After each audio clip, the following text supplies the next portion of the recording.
Olympic and versus Mikito. Yeah. Yep. Okay. Okay. Let me see. Okay. So Sherwin was black. I was white. I like this move so far. I'd say all good moves. What I like to do in my reviews is call good move, bad move, and I feel like when black attaches, it what white's next move is going to be to strengthen, right? Yes. And because these black stones are on the fourth line, there's invasion points. So when white's strong enough, he'll be able to invade. Um, Vice versa, black is the same way, and so he invades now. But I feel like this move gave me more strength.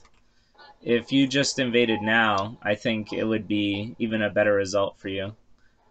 Then, right now, that's my opinion, but we'll see. We'll go on. The idea is that when you kick your opponent or attach to them, that you're going to make them stronger, and the stronger white is, the harder it's going to be for your invasion. Does that make sense? Yes. Okay. All But I right. was thinking that you jump up to the corner. Okay. Well, jump to the corner like right now without To strengthening. Or G7. I thought you were gonna go to G7 afterwards. G7 right now. I yeah. Okay. No. If I don't if I don't put my G5 Oh, I jump, see. Okay, so if you don't do this, you think I'd go, uh, here, yeah. right? If I went someplace else, yeah. Okay, and that's ideal because, in essence, like you go here, right? And right now this is a mirrored game, Yes. so that makes sense. But black goes first, so you get the advantage of going first, if that makes any sense. So, let's continue. Let's see.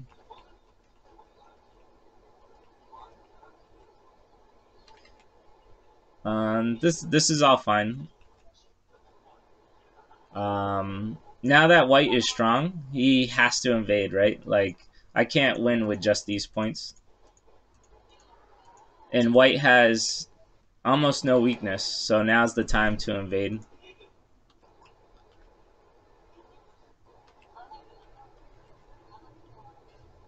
This was strange, I think.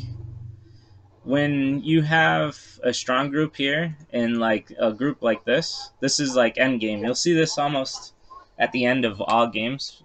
The idea is that you might want to make a block move. So that way well, probably one of these.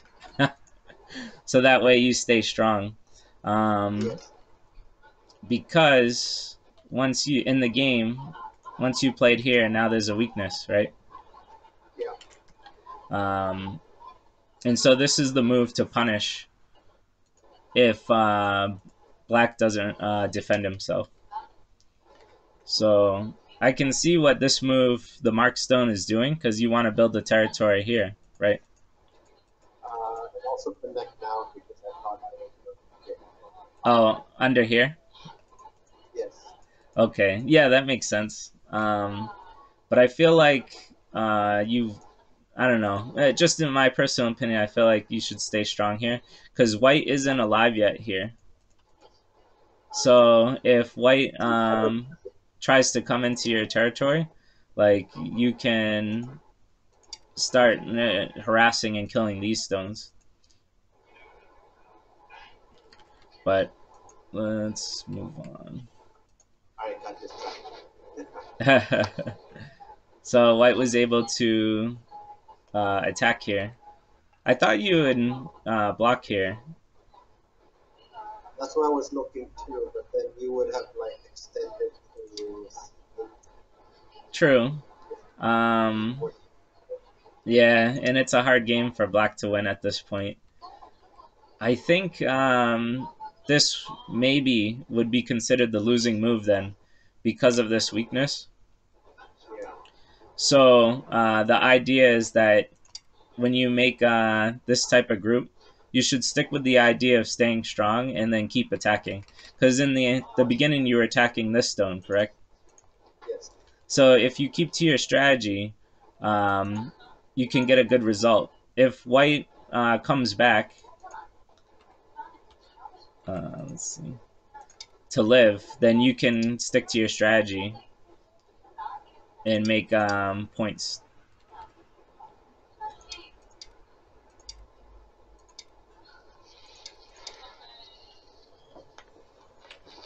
But all right, let's see. Do you have any questions on this review? Does anybody have any questions on this review? No, just the So to recap, I think whenever you attach to your opponent, it's going to make them stronger. And because your stones are so high, they're on the fourth line. They're very invadable. So you don't want white to get too strong because then he'll be able to invade. If you really didn't want white to play G7, I suppose you could play this. usually when I play the 9x9s, if I stick to the third line, somehow I get it's harder for me to push back. Yes. Okay. So that's why I also play game on the fourth line. And same here, right? I play the fourth line as well. Let me see. But if it's on a larger board, I would probably uh, go lower to the third line. So the idea is that if you play on the third line, once you get a strong group, then you can focus on invading. And I think that's a good strategy in the 9x9. But as for this, let me see. I believe it's alive even if white plays here, actually. But let me just double check. My life and death can be a little sloppy sometimes. But even like just the bare bones, if you submitted, you can start with one eye. And now you definitely have two. You still have two. You definitely have two still. So if you like, even just submitted, right? Like, you'll be fine. There'll always be two eyes here. I'm answering Ajitai. But okay. What if it starts with F1? Let's try F1. Okay. So here. Okay. Let's see. I'm almost sure this is it.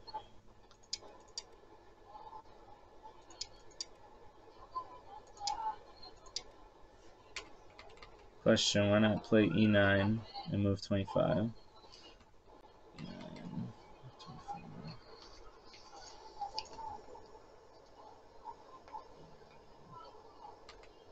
This one?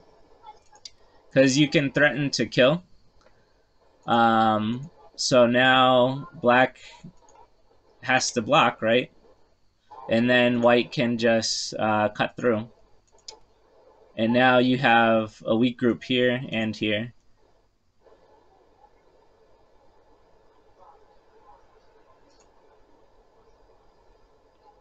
Does that make sense?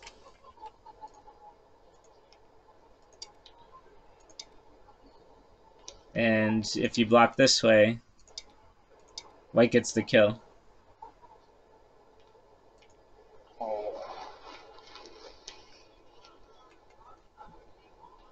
Oh, right. Okay. Thank you. All right. Let's go to another review. Do you guys want to watch another one with Sherwin and me, or should we move on to the next person?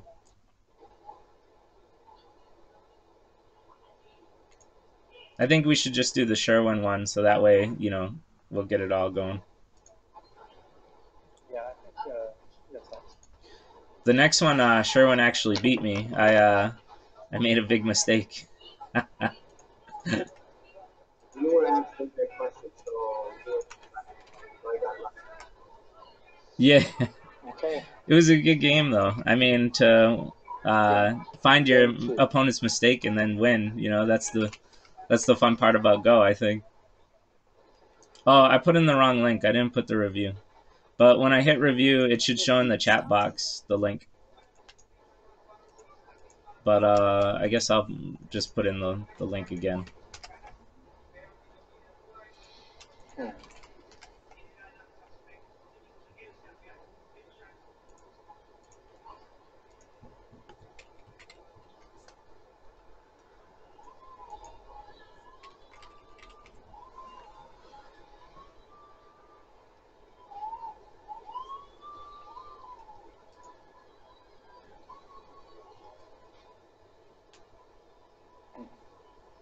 May I ask a question about the opening for 9x9? Sure.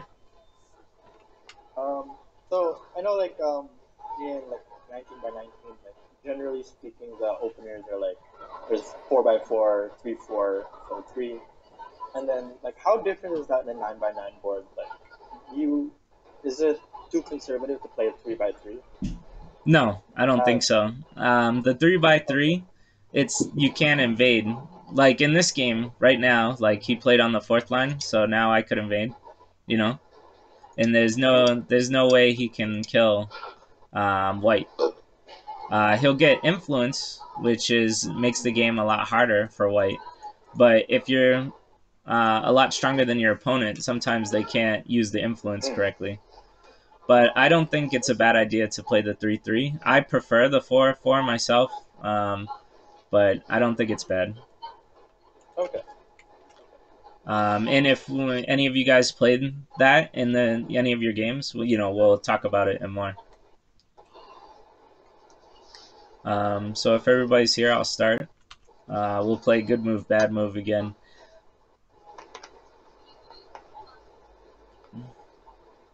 Okay.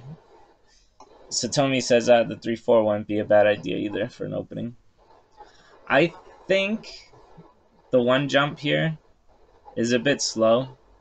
But I can't say it's too bad right now. Look, we might as well go through the game and I'll find out. I was just trying to find something. Yeah, I feel like, at least framework-wise, it's good to start with fast-paced frameworks. Whereas the one jump looks slow and invadable. So that's how I feel about it.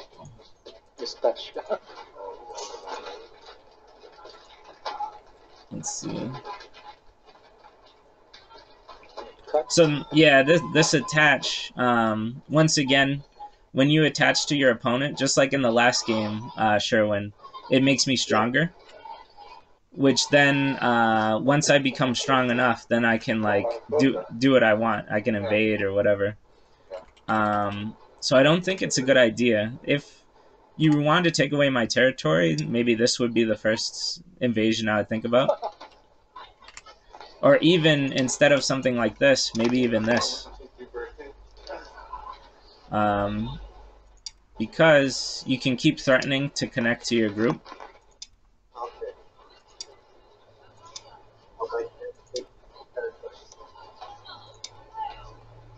I wouldn't know the very best moves to play here, but I mean, even just playing the most basic things, you can see Black's invasion is successful, right?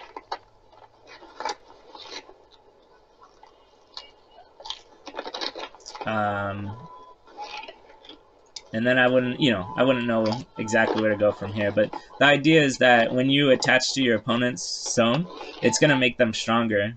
And when I get enough strength, then I can invade, easily. Although I didn't exactly do that right away. Ugh. Let's see. E3 after cut.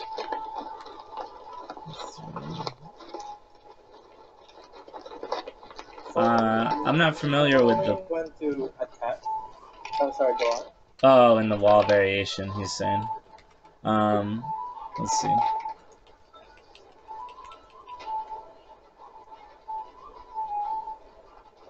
E3. Oh, I see. Okay. So did you have a question? when to approach more softly is still something that I'm trying to figure out. Do you have any like general rules of thumb that would like help somebody at my level? Sure. I mean, I can help you at any level. I just want to make sure. What level are you at? 23Q. So Okay. not, very, very green. Okay. So, like I was saying, anytime your opponent attaches to your stone, essentially now both of you share the same amount of liberties, right? You both have 3 liberties. Yes. But because black attached to your stone, now it's white's turn. So in essence, white has the advantage and allows white to take away more liberties than black does. So whereas white has 3 liberties on both his stones, black only has 2.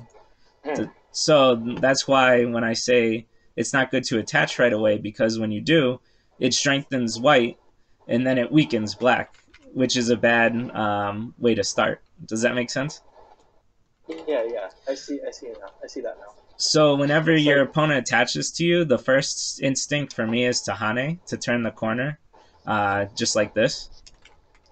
The second would be to extend, just to become stronger. This isn't the right instance to show you this, but I'm just letting you know, like, usually when somebody attaches to me, those are the 2 instincts I have to get stronger. okay. And like I said, in both games he attached to me, and both times I think it was the wrong timing for it. Maybe this was wrong.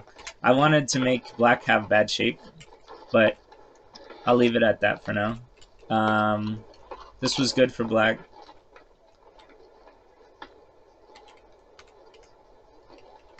I think just taking here is better, because when you play this, now white ends in sente. And I suppose white still ends in sente, but I'm not going to play on the loser line, right? I'm gonna come out. Maybe, I don't know. Let me think, actually. Maybe even just playing here now to take the stone gives you sente now. Because if white plays this way, it's too slow to play here, right? So now you should play something, a bigger move. And if white takes, I think it's still too slow, right?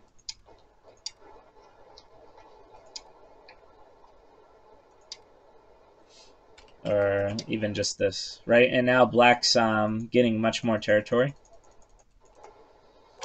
So the lesson here, although I don't know how often the situation will come up in your games, but the lesson here is that playing on the second line, they call this the loser line right here. And it's because essentially the idea is it's endgame. So because there's bigger moves everywhere on the board, you can make way more points playing the bigger moves than playing on the loser line. Does that make sense? Yes. Yeah. But so just in this instant alone, maybe I would either just take this or maybe just even ignore it and play something bigger. But I think I would take it and hope that white would play a slow move and then play over here. But anyway, we'll go back to the actual game. So like I said, this is just, it's too slow. Now white gets a move and I get to take the big move. Although to be fair, this probably wasn't the best move because there's too much weakness here. Maybe I should have just played more calmly. But I didn't. So then I came back and, protected my cut. And now you got the big move, right? So maybe I should have played this first and then come back. So I made some mistakes in this game. This Atari is weird. Always remember when there's 2 ways to Atari, usually. So you always want to read which is the best Atari. I thought this was a little strange. Because now everybody knows where white's going to go next, right? There's only one move for white. Yeah. And the idea is that you have weakness here, here, here. So you have weakness everywhere, right? So I think At least, just without even summarizing, without looking too far ahead, maybe this would be the better direction to play in. Because now at least black has a living group here at A and B also when black plays. Let me see. Yeah. So like if white were to cut now, you can just ladder them, right? Yeah. So this, I think this Atari was the wrong direction. So just I don't know remember, why. yeah, just remember when there's Ataris that to read both directions. That's a good rule of thumb. So I think I was thinking you would have taken do a double Atari. I don't know what's it called, but I Atari you, then you Atari me back on the G5. Oh, you thought I was gonna play here? Is that what you're saying? And then then we would sacrifice that and then take my 2 stones down below. I see. I see. Because that's what happened to me before. Gotcha.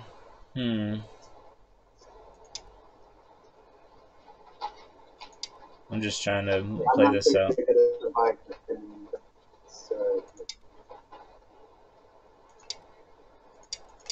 Okay. All right. I could see that. But if you were worried about that, playing h6 doesn't fix it, right? yeah. It still leads to the same thing. So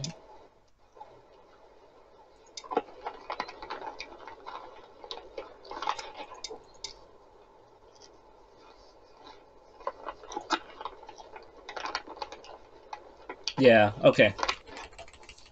All right. So yeah, I would just learn from the Atari rule though. But okay, I understand where you're coming from now. So you fixed one group, but then the other group became in trouble. This is good. This was nice. The only thing I messed up on here was this. I just had to play this. And then I can play here now. Yeah. But I messed up. So I just played here immediately. And you were able to win this game. So that was very good. That was fun. So just to recap, attaching early can be usually pretty bad. Whether on the 19x19 or the 9x9. If worried, Okay. if worried on cut, just connect maybe. Okay. Yeah. What did you do in the actual game? Oh yeah, that's actually a good observation. Thank you, Satomi. So yeah, because you have 2 cutting points, and although look strong is somewhat weak, then ideally the best move would be what Satomi said, is to just block the cut. Although to be fair, I think white has a winning game because of Komi. But either way, it's not about winning or losing, right? It's about playing your best game.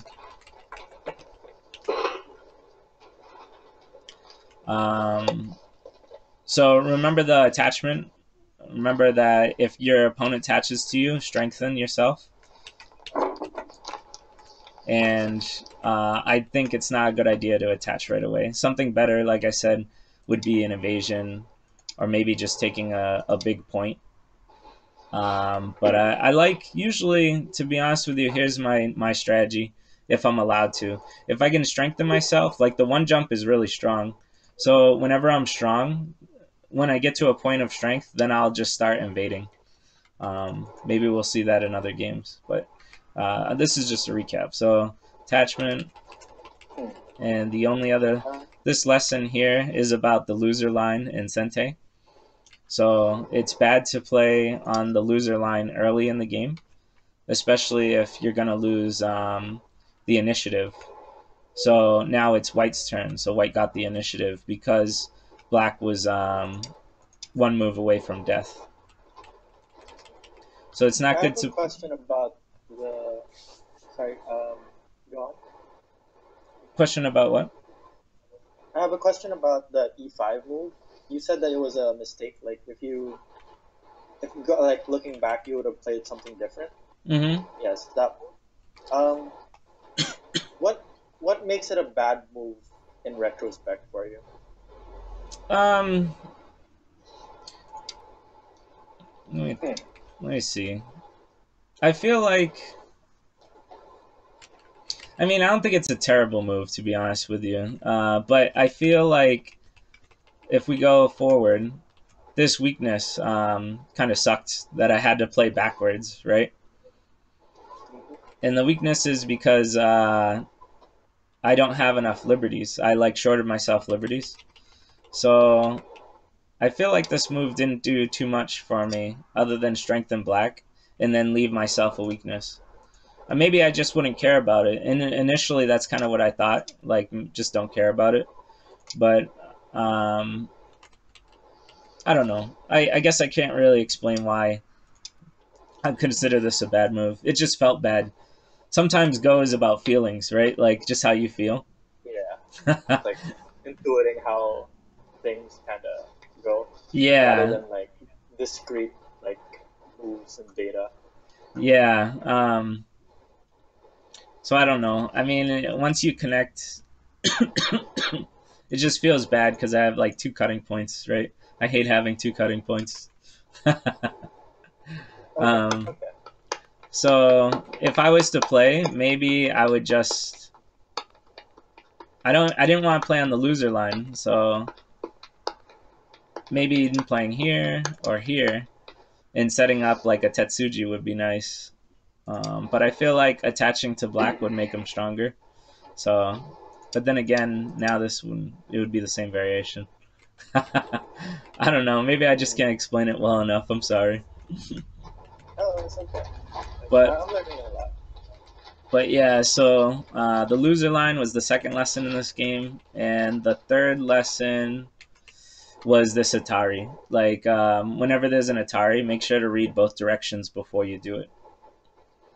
So those were the three lessons I got out of this game. Um, Sorry it's taking so long. Let's move on to the next one. All right. Okay. But yeah, is this helping you guys? Do you feel like you're learning something from it? Yeah, I feel Yes. I am. Nice. Okay. Yes, we're learning a lot. Thank you. I'm glad. That's the why I'm doing it, right? Teach Okay. teach us more. So, what game is up next? This is the last one with Sherwin. I'll try and make it Oh, quicker so I can get with you so we can move on to your guys' games. okay.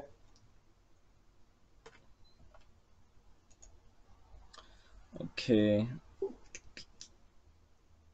If everybody's in, I'll start. So black played 4-4. I think it's a good move.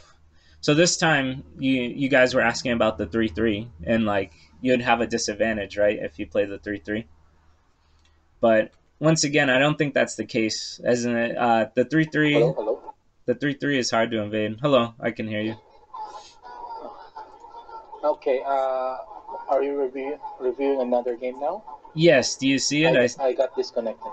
Okay. Yeah, I sent the link on Discord and on the chat, the group chat. Okay. So I think in the other game I mentioned the one jump is slow in the opening. So I also want to mention that the knight's move is a bit slow in framework wise. So the knight's move in the beginning of the game is doing this, 6 points of framework, whereas my large knight's move is doing, at least 9, right? Maybe even actually more, so like 11.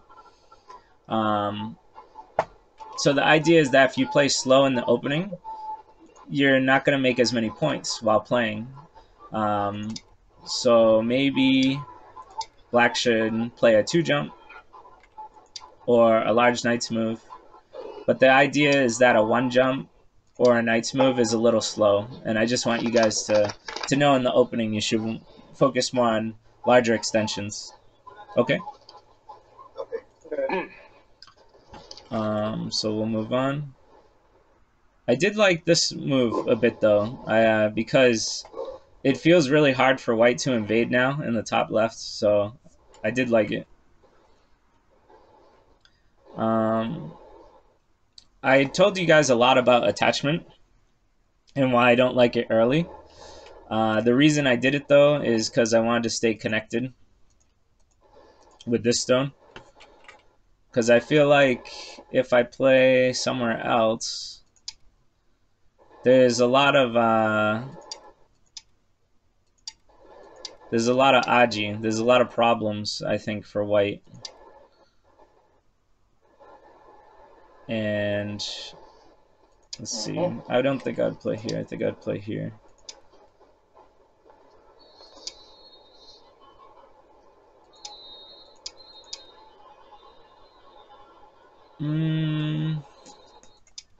Maybe I'd just be okay with this. Maybe not. Let me see.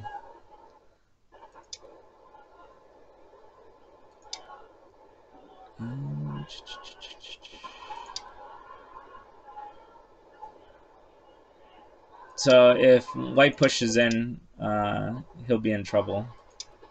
Let me see. I should look at this more. I'm sorry, guys. But I do think that this invasion would work out some way. Let me see. Maybe even just this. So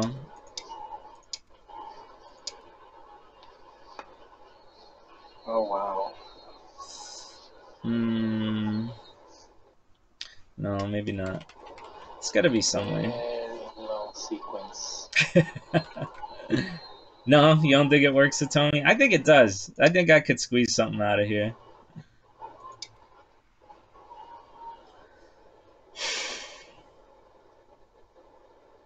Maybe not. Maybe the knight's move is just that strong in connection.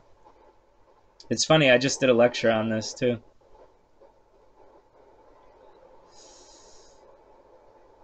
Squeeze into the last drop. Okay, maybe I was wrong. Maybe this is I shouldn't have played this then. So this move is a mistake, I would say. But let's go, move on. So black got stronger. Remember, once somebody attaches, like, it just makes your opponent stronger. So just keep that in mind. This was interesting. This is very aggressive. I was thinking if I honor you from the top, you would come down and connect it. Sorry, sure, why not? So you were thinking to attack me, right? Is that what you said? Yeah. So if I had gone on, I was thinking if I had gone on E7, you would have come down to fine. You mean if black played here? Yes. Okay, yes. This is what I expected. This attachment is happens often. It's very normal. This knight's attachment, usually on the second or third line. And then when black plays for territory, white gets to pull back. So then he also makes territory. So this is a very common move. And you're correct. This is exactly what I would have played. So I see why you played this. But we can look in the game, it didn't work out. And I know that this particular shape where white has two stones, white only has one weak group, and black usually has two, but I suppose these stones on the left are making it strong. So let's progress and see, like, if there was anything that could have been done.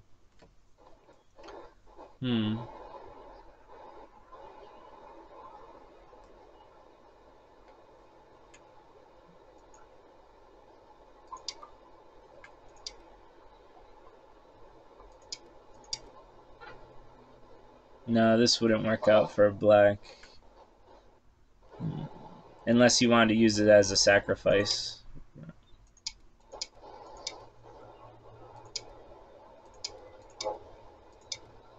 But I don't think this would be a winning strategy for this game. No.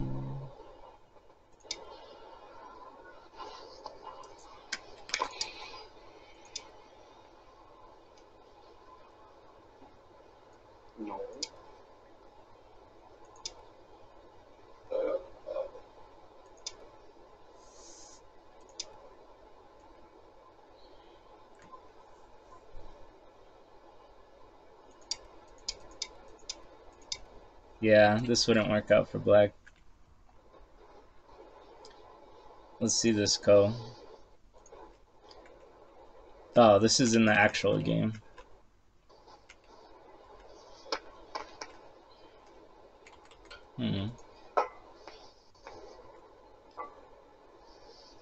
Oh, I see. So, in the game you played H1, but he's saying, or Satomi's saying, to play here for the ko. But I think,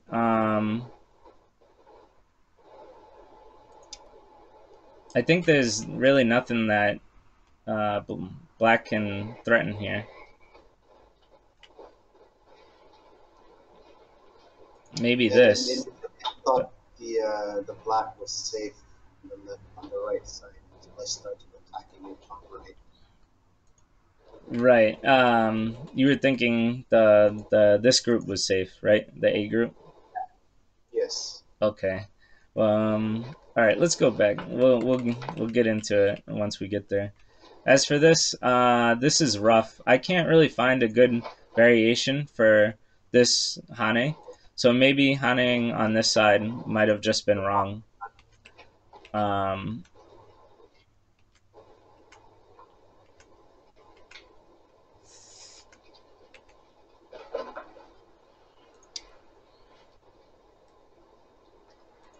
No.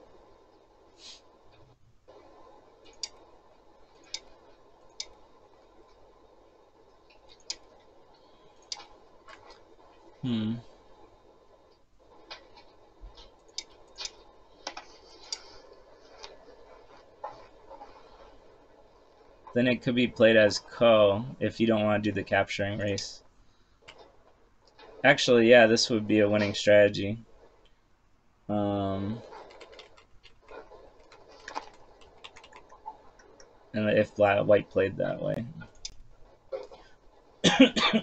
So black should have came back here to try and kill the two white stones. What did you do? Oh, you played this way. Okay. I was trying to survive.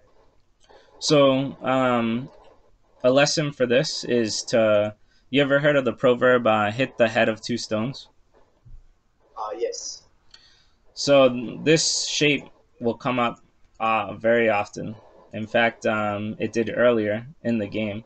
But I think this is the strongest attack that you can do against white here. Playing on this side created weakness. And then I got to hit the head of two stones, right? Yeah. And now I can play for life. Although I can be killed, it comes down to a ko in the actual game.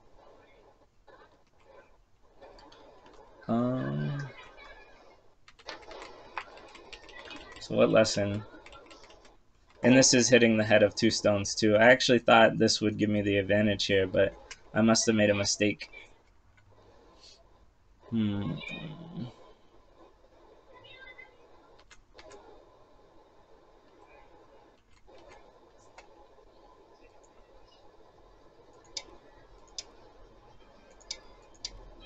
Yeah, that'd be bad.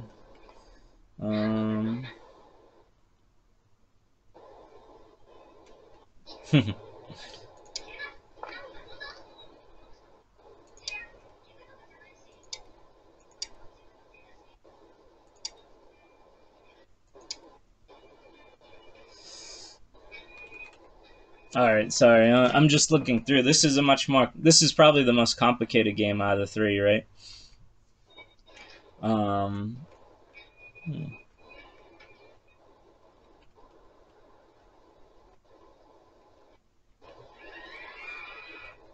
I was surprised you didn't play here, though. Maybe it wouldn't matter at this. Well, kinda. Yeah, I didn't see that one. Maybe. Well, I can play here now. Actually, the snapback.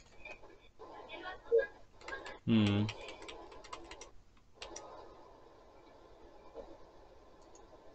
So Satomi came up with this variation where you just live, and then I'll just live. So we both live. So that's definitely one variation. Um, I think because of Komi, well, white might still win, but it's actually much closer. Um, if anything, it would be the closest game, other than the one you beat me in. All right. Sorry, this game was a little hard for me to review. I can't really come up with too many good lessons for this one, other than the slow movement. Like in the opening, I don't think this is a winning strategy. Like I Okay, said, that's one for the review. I think two space extensions, large knights moves, um, and even if you played here, and three space extensions are like the winning opening strategies, right? But when you play the one jump Yeah, or the knight's move, I think you're cutting yourself short on gaining territory. okay.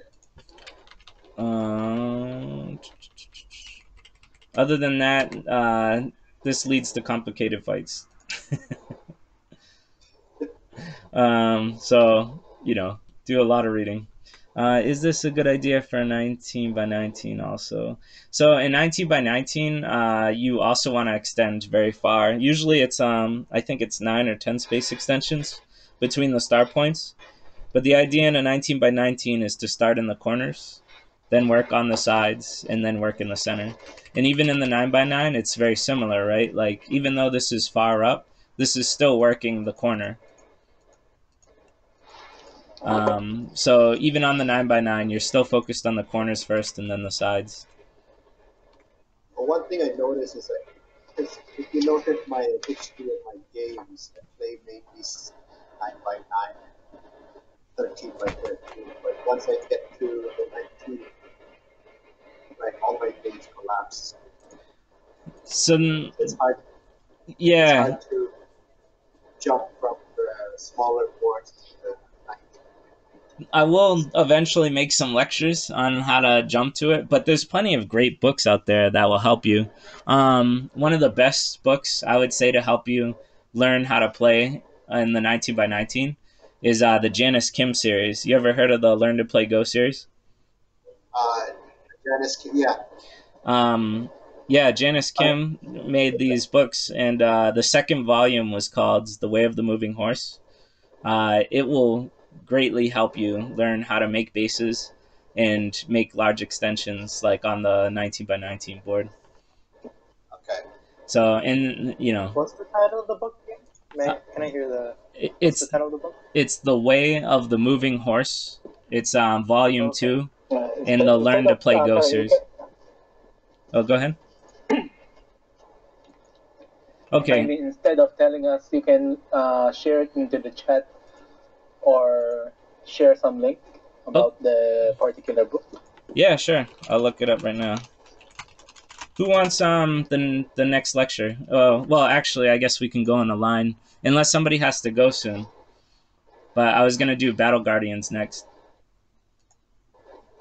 That sound good? Okay, I have my game in game review 1, 2, 3 Okay. in game review section of the Discord. Game review. Okay. Let's see. So here's that link. I sent it on Discord. I actually just recently rebought this General. book. It's pretty cheap. Let's see.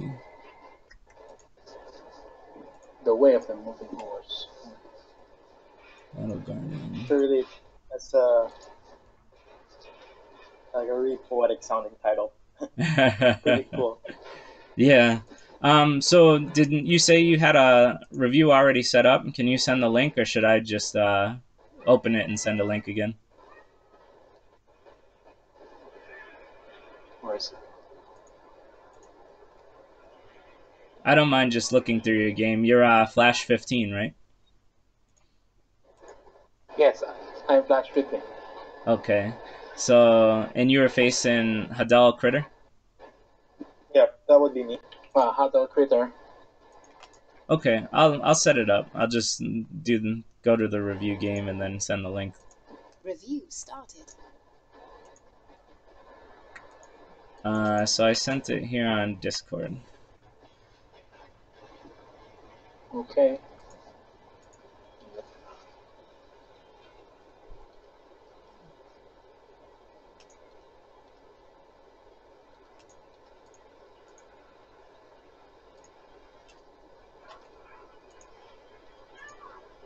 And I'll send it in the group chat too, just in case. But okay, if you guys are ready, let's take a look. So just to give you some insight too, I have a bunch of friends and roommates who come over usually every Monday, and we play Go games, and they're all roughly around like 20 to 17 Q. So it's fun. I find these reviews fun, or these games fun in general. Right away, who is playing Black? I'm playing Black. Okay, can I call you Hadel to make things easier? Just probably just James. James. Probably. Okay, James. Yep. Okay. So from the other reviews, I already explained why this would be considered a bad move. Could you tell me why you think it would be a bad move for Black?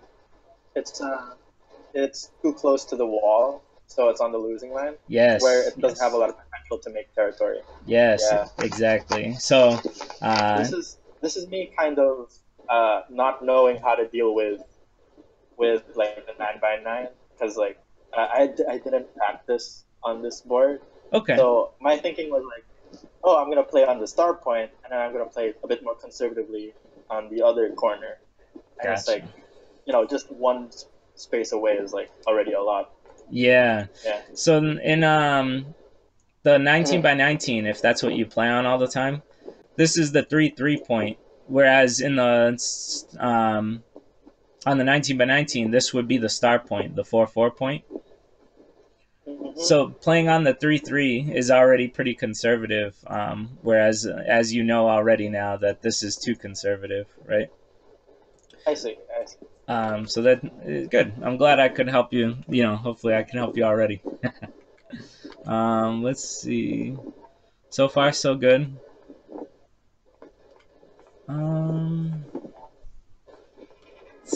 Interesting. Let's see. Okay, the Hane is a good move. So this move, you're trying to short these two stones of their liberties, right? Mm-hmm. Yes. But I'm assuming he Ataris you at G5 next? Yes, okay. So the idea is that Black has a stone here. He has a friend. So this group is going to keep trying to get to his friend so that he can connect and stay strong. White's job in most games, or in both players, should focus on splitting up your opponent so that they can't connect. I think this would be a good move because even if Black does connect, he's playing on the loser line, so he's only making 1 point at a time, whereas White's getting a big wall facing the outside.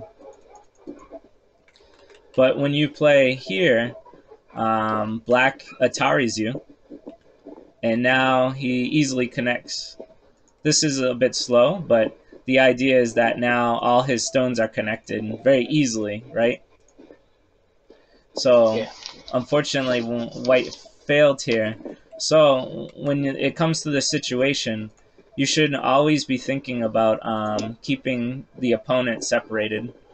Let's say if Black played this way, now white has options to separate or strengthen even more. I don't know. I think maybe strengthen this way would be the right answer. But that's just me. But to go back. And then also this like is drawing a circle. yeah, also this is on the loser line, so it's just usually you don't want to try and play on the second line just because it's too early. There's bigger moves that could be done. Even if white maybe strengthened here. Oops, sorry.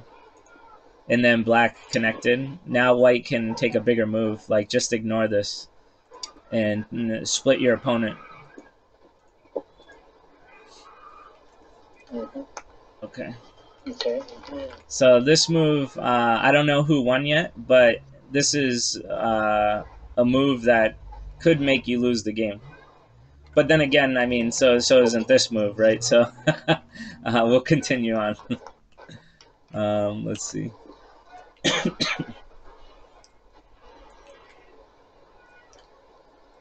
How many liberties does the white stone have?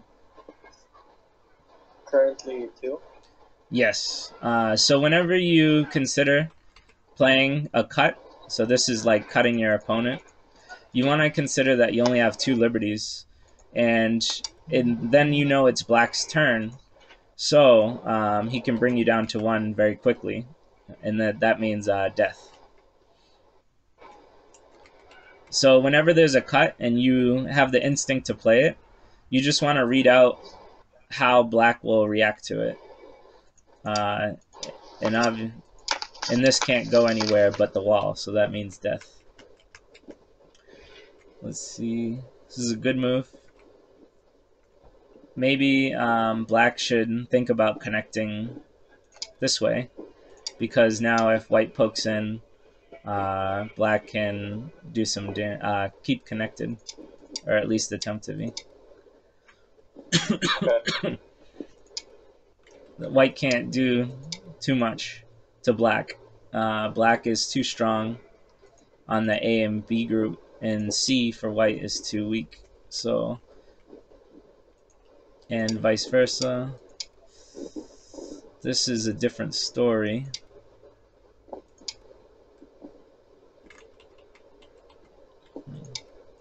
So you just play this way, and now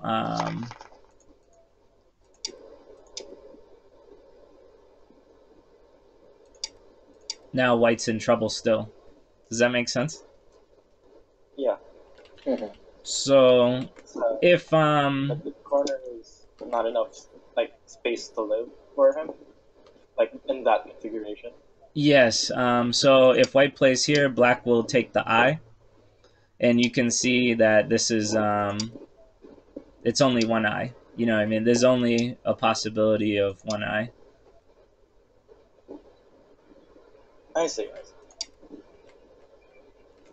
And if white plays here, it's the same thing. Black pokes out the eye.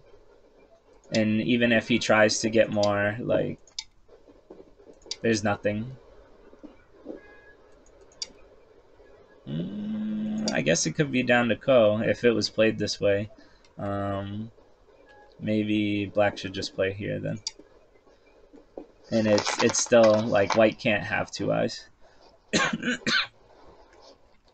So the idea is that when you're playing the game, if you have 2 groups, just like earlier when you wanted to connect this stone to the mark stone at G7, you want to stay connected, because when you stay connected, you're making territory and you're not going to die. But so when you play something like this, you can see in your mind's eye, like if you play black here, that white can disconnect you.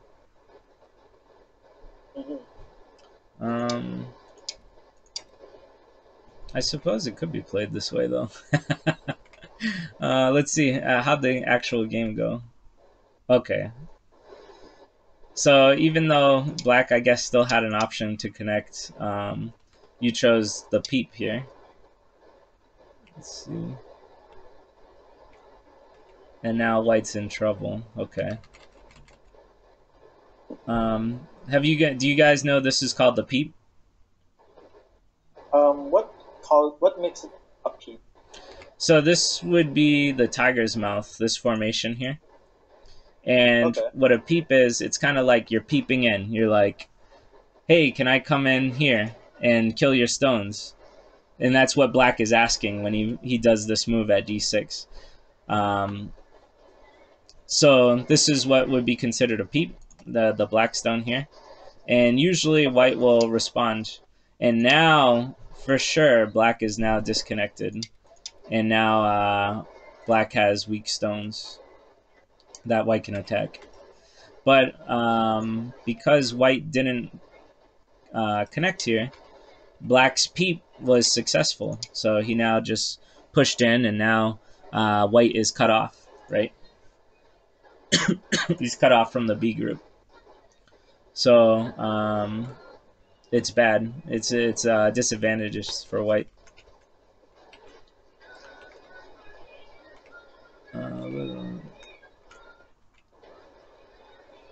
Okay, good connection. This is that idea again, that when you see a cutting point, you want to read what's going to happen next. Do you know what I mean? So whenever you cut, Yes. you usually... I made a big mistake. Yeah, usually when you cut, you only have 2 liberties. So you have to have running space.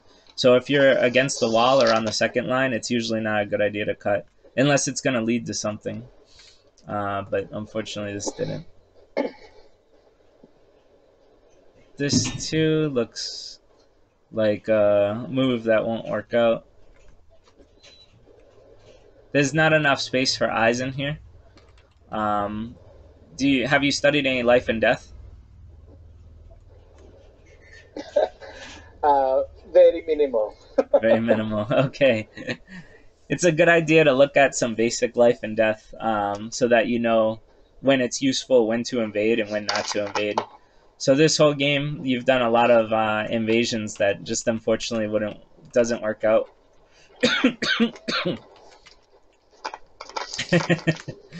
Okay. So to just go back quickly in the review,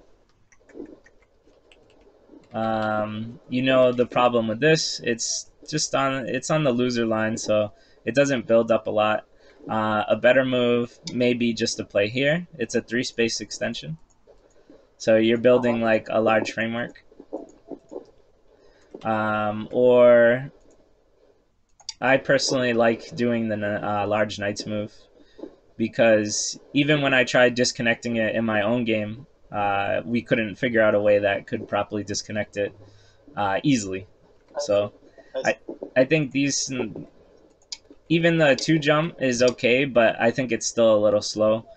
I'd prefer the 3-space extension or the large knight. This is a good opening strategy. There's also one where you could play the middle, and the idea is that Since it's 9x9. Yeah, since it's 9x9. The idea is that if white plays here, black can play here, or if white plays here, black can play here. And now it's a tough game, I think, for white, because he'll have to come up with something, because he's behind. And so playing the middle Very sounds like something more of an option for black than it is for white, generally speaking. Yes, because white goes second. I don't think it's a good idea to play. How do you react to that then if you're white? If black takes the middle, and then like how do you... I've played this game a lot with my students, and they've done well where like I've had challenges, but I would probably play here and see how they react. And it looks funky, but the idea is that no matter where they go, you can split your opponent a little, right? Okay. I don't know. I'll be honest with you. I haven't studied this opening at all, but the idea for me is very basic, that you can split things, right? So that's why I play between the elephant eye. This is called the elephant eye, this this 1 to 3 stone here. The elephant jump. Yeah, yep. Oh. But anyway, so the lesson is don't play on the loser line until close to the end game, and it's just not good in the opening right now. White played here. This move is it's something. I don't know if it's a great move. I would first go for territory, or maybe I'd just go for a split right now because black is so far away. So now That's you too can low. keep them. Yeah, you can keep them split. So this, I don't feel like it's building, and it gives chance maybe for black to reconnect with a stone now. But that, and then maybe white can take this, but even then it's black's turn now. So so black played here instead of connecting with his stones. It's a good idea to have some type of connection. In fact, I'll repost my lecture, the only one I've really done so far for my niece. But it's called Hangma, which is the movement. It really goes in depth about explaining connection with one jumps, extensions, diagonals, large knights. So I'll definitely post that, and I think it'll help you, Hadel. Thanks, man. Yeah. So I'll check it out. Thanks. So this was a bad move. The idea, once again, is just playing on the loser line too early. I think isn't a winning strategy. I think you should continue to try and split your opponent. A good strategy in Go is just to keep your opponent split and keep yourself connected. And then the final lesson I would say is whenever there's a cut, just make sure to read. So to see, because now this is that Atari lesson I gave. So if black can kill you so easily, it's not worth doing, I guess, unless there's an alternate plan. But so this happened once, twice, and then although this isn't a cut, I would consider this a third time. And then another lesson, since some of you didn't know, this is the peep. Essentially, a peep is one move away from cutting your opponent. So it gives white an opportunity to connect. And this isn't always the correct answer, but I'd say 8 times out of 10, the correct answer to a peep is to connect. Because when you don't, you get split. Okay. Do you guys want to check the next game? This is taking up a lot of time, I know. Sure. Okay. Let's see.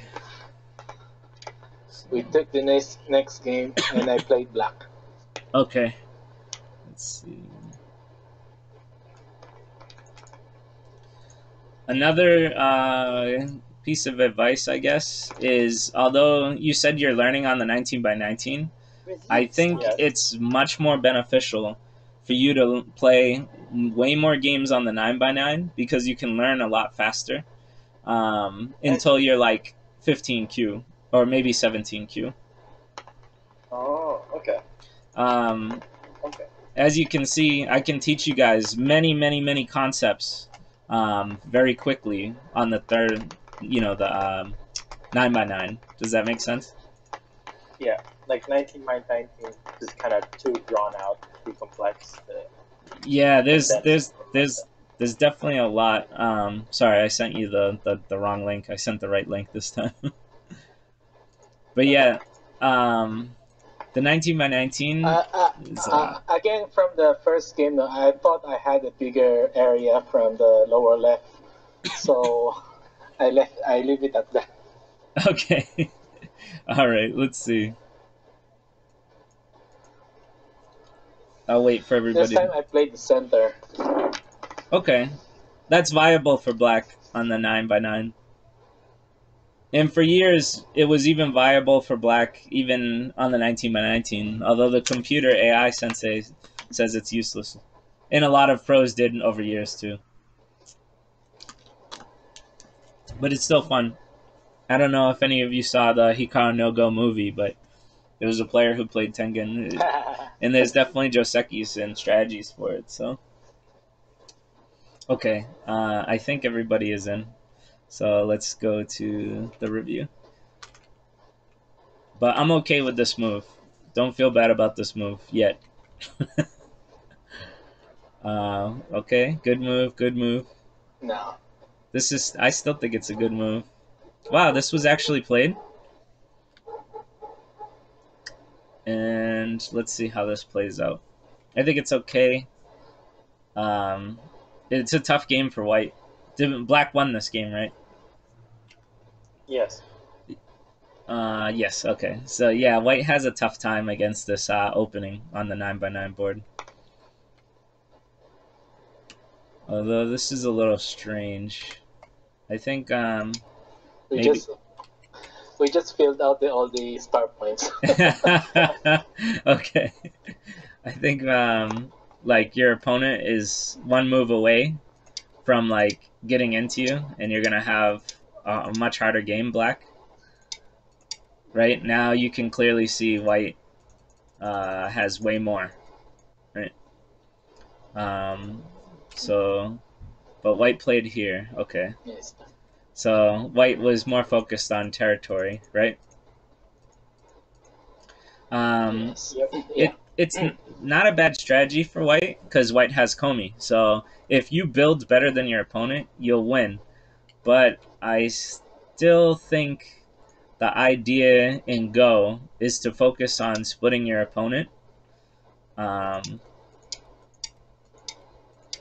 Because it's just more fun. It's just More action. fighting is more fun, right? But I think once again, I think this game would be very hard for black if white split with d4. Now this move is building, and you guys are close to even in building, and then it's black's move, and you attach to black. So now black has an option to get stronger and attack you, as he did. Let's see. This is all good moves so far. The white attachment is the questionable one, but let's see. Atari, yep. Ooh, okay. Why connect here? James, right? Oh, me, Owen. Owen, sorry, Owen. Battle Guardian. So why connect here? I just don't like the idea Ataring me and forcing me to close my tiger's mouth there. Okay, so in Go, in especially the 9x9, 19x19, 13x13, any part of Go, you'll always want to look at what's a strong group and what's a weak group. So A, B, and C, very, very strong. If white attires you, there's nothing that white can really do when black connects. He always leaves the weak group. Okay. I'm very guilty. So this, yeah, A group is strong, and this B group is weak, right? Well, white is only one move away from disconnecting you.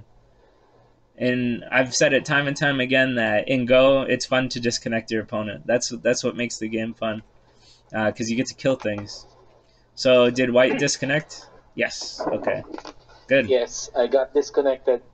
This is Then I have a tough time from here. This is called a net, I Yeah, believe.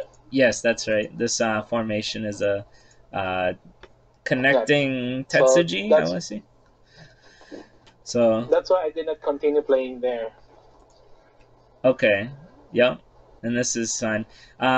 So far, white has now a winning game. Even though white, I think, lost this game, right? This F8-7 is the losing strategy or the losing move. It's slow, so it's not building you a lot of territory, and it allows your opponent to cut you. So this looks like a better game for black, and then this looks like a better game for white now. But let's see. This Atari, I think, is actually pretty good if you use it as a sacrifice. How do you use it? You do not use it correctly. Okay. Um, Yeah. so you can see the weak and strong group idea again, right? So C is completely surrounded, so it's a weak group. And D, the B group, has way more liberties and more opportunity to get even more liberties. Oops. Ugh. But I'm sure you can see, right? Like you can see that A and B are much stronger than C. Yeah. So, and this Kind is of got overexcited with like cutting him, like and like poking different places, good. See, and I committed too much for it. that's awesome. I like that you spotted that because in the last game you had a cutting problem, right? So by playing the best 2 out of 3 and then reviewing all 3 games, you'll start seeing the same problems, and we can see how we can fix them, right? Okay. So this was good for Black. I think this is what leads Black to a victory. Although I'll admit this move is strange, but I'll explain why later. And I'll come back to this. So White probably should play here now. And Black has bad shape, right?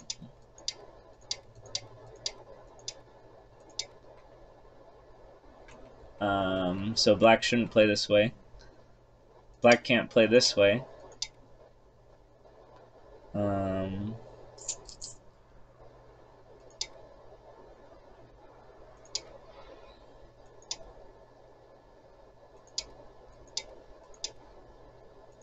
Right? So that's why this white move is so good. I was like, oh, this is a great move, you know? But then this was bad move. Okay. I see that now. Even if you played this way, it's not as good, I don't think, because now you have problems and he can fix.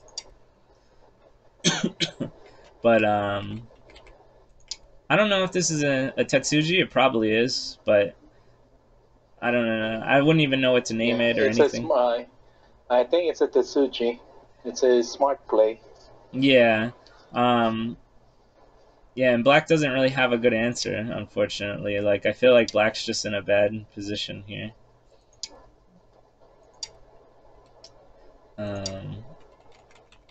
So it's interesting how good of a move this actually is. Coming back, maybe you should extend or something. It's weird. It's weird how good this white move is, but anyway, we'll go to the real game. So Black has 4 liberties, and White has 4 liberties, and it's Black's turn. So I guess I see why Black played here now. I would take this free Atari.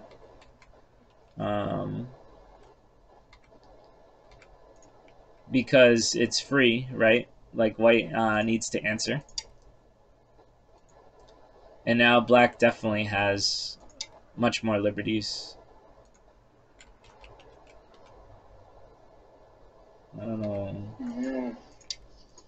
Right? Even now, Black has 1, 2, 3, 4, 5, 6 liberties versus White's 4.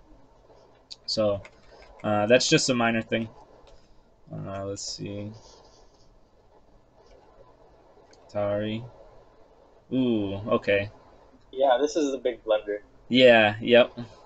Were you upset that you lost the 3 stones and so that it angered you and then you didn't you played poorly after? I was like, I don't know what I was thinking specifically, but I was like, I need to do something to like kind of, yeah. Okay. It's like I felt like if I was just to react, I just kind of wanted to see what would happen actually. Okay, that's funny. I think my thinking. I hear that a lot, actually, from even my own students, and I scold them for it. Like, but I guess it's good, as long as you're learning and having fun. But the idea is, I don't want you to just see what happens, right? I want you to read and like count liberties, because if you count liberties, you'll know what Okay. will happen, right? Yeah, So that's very true. yeah, so that's what I'll say about that. But it's pretty interesting how this turned out. This is interesting as well, because you only have one liberty when you play here, right? Yeah. Maybe playing this way would be, yeah, this would be a lot better. So you had 2 ways to Atari. So that rule comes in, if you have 2 ways to Atari, you just have to read and see which one's better for you. But then the game's over here. So let's go back. Yeah. This is a good opening for both players. Both players played well. Even here, I'd say, isn't a bad move. This was questionable, though. One, you're attaching to your opponent. Remember, when you attach to your opponent, it makes them stronger. It makes you weaker. So this is, I would say, is a bad move. The first bad move of the game on move 8. The second bad move is this one. The idea the idea is that the A group, ABC, is very, very strong. There's no way that they can be killed, whereas the number 1 can definitely be killed in one move, essentially. So it's bad, and it's a little slow too. It doesn't make you a lot of points. So that's what I'll say about that one. This was very good. Even though it looks like it's definitely 100% going to die, it's actually a really good setup move that weakens the A and B stones. So I really liked it, and then I didn't like it. So there's that. And Black played well here. So that's what I'll say about this game. It was interesting and Black played well. And the review is, the opening was good. Attaching usually is bad. Definitely 100%. White should focus on splitting your opponent. I think for every review we do, that's like a concept that I'm going to continuously say. And then there's weak and strong groups that you should keep your eye on. Okay, let's review the last game. Did you guys have any questions, or was this helpful? Yeah, this was really helpful, especially with how to react to like Black pushing at the center and then splitting him apart rather than trying to Review kind of started. butt heads at the center. Yeah. Okay. Mm-hmm. Nice. I'm glad. So here we go. I think, just to comment on playing on a 9x9 versus like a larger board, like because it's a smaller board, like every move matters a lot more. Like, so you have to be like really judicious with. I'd say more judicious than like than moves in a bigger board, because on a bigger board you can kind of improvise more, but with smaller boards, like fundamentals get put like under a like harsher light. Yeah, you're right about that to an extent. So Okay. I'll explain. I was facing a very strong opponent. I think it was a 3Q or something, which is like AGA 3 Dan or 2 Dan, or maybe even 4 Dan. But on OGS, so I was facing a 3Q, and I was winning. I actually got to a point where like the computer said I was winning by a good amount of points, and I felt really good about the game. I felt all in control. And then I made one bad move. It was an Atari or something on the second line, on the loser line, on the 19x19. We were like move 120. So we were 120 moves in, and I was winning most of the game. And just by playing one slow move on the loser line, he was able to get sente and capitalize on like 2 different corners and just reverse the game completely. So at your level, yes, you can make mistakes on the 19 by 19 and still win or come back. But when you're getting close to the mastery, the amateur mastery level, even one bad fundamental move can just destroy your whole winning game. So I see. I think no matter where you are, the fundamentals are always important. Even it doesn't matter if it's Yeah. 9 by 9 or 19 by 19. I was so mad at myself. I hate losing winning games. Like, it's the worst feeling to me is when I'm winning the most of the game and then I just like lose because I did one poor judgment. Okay. But anyway, so the review's up. Is anyone else coming into the review? We're getting less and less people now. think they I think The- we can. I think I'm okay with moving on to somebody else's games. I mean, if Owen is okay with moving on from so we can see more people's play rather than progressing through all the games. to be honest, I like to finish this third game. Then Okay. I'm also logging out also. So Okay. I don't want to. I don't want to stay too late tonight because I do also have work tomorrow. Okay, yeah, and I think who else is here that has games? I haven't heard too many people talking or watching the review other than you guys at this point. So, Okay. all right, let's finish this review. Is everybody in? I think so. I think we're missing somebody.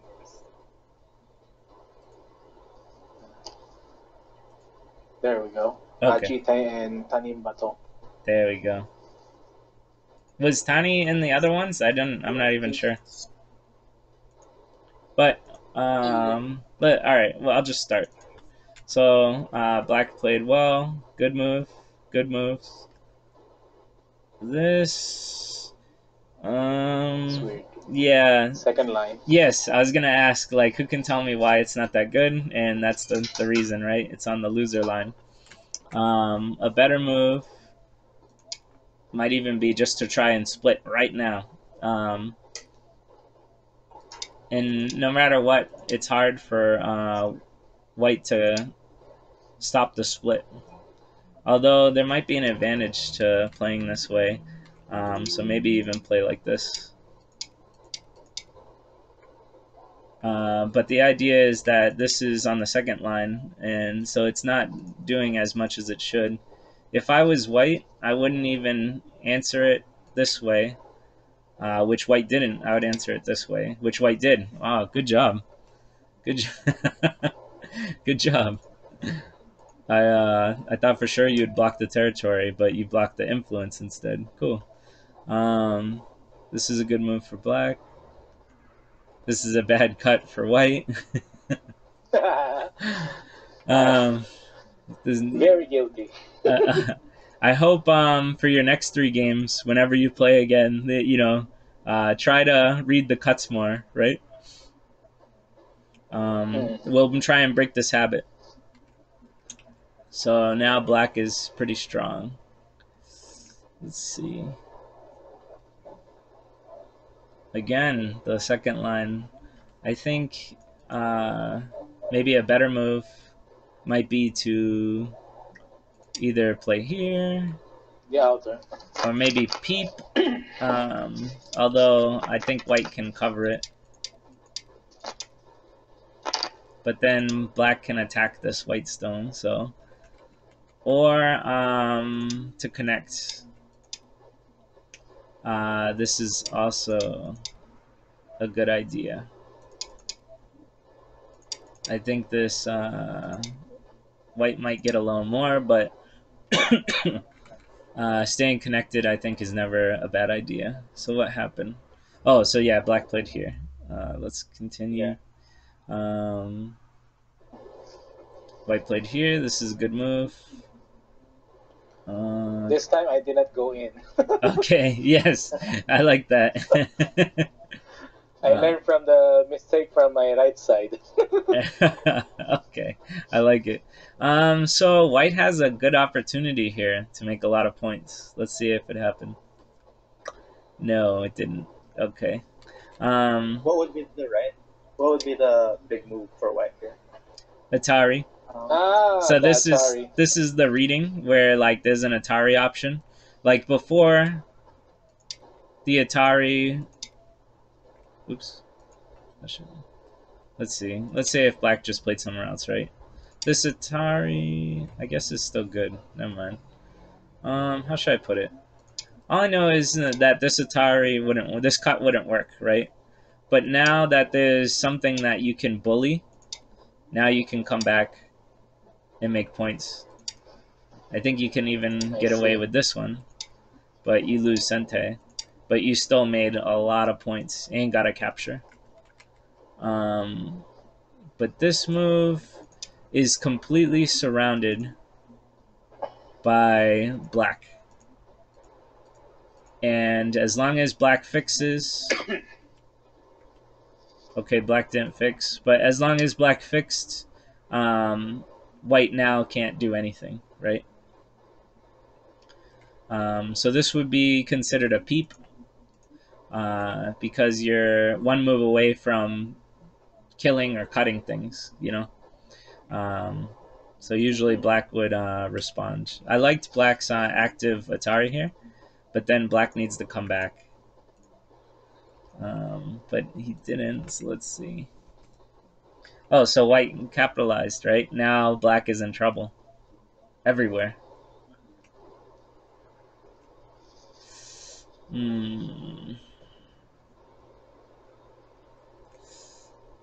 So now white's in trouble. Let's see. So black has 3 liberties and white has 2. Let's see how this pans out. Yep, and now white just dies, right? So when you're playing Go, always be counting liberties. The idea is that when... I can see there's an Atari here, so this is why white played here. But maybe you can be okay with the exchange because although you're losing 2 stones here, you've gained 2 stones over here, right, at A and B. So let's think. Let me see. Okay.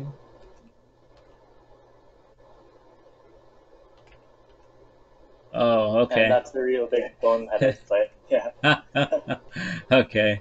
So always be counting liberties, right? That's my lesson for this game.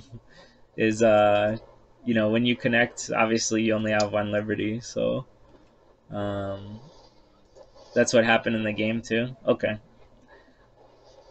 Snap back. And then the game was over. Okay. So what can we learn from this game? Let's see. Yeah, Don't play on the loser line. Yes. That's always a concept, is not to play on the loser line too early. There's much bigger moves. Even playing something like this, or this, or this, or a debt here, right? Like you can make a lot more points than playing on this. But you wouldn't want to attach on the 5th move as black here, right? You wouldn't want to attach. Attach here. But I mean, like, say for like on the 5th move, like instead of playing one of the moves that you just pointed out, you're saying you like wouldn't this. want to attach either. Yeah. Yes, because white can grow stronger, and black grows weaker, and the idea is that maybe if I was playing this game, this is the loser line. I wouldn't want to play it, but it's not a bad move. But let me think. Maybe I'd just split. And it looks kind of crazy.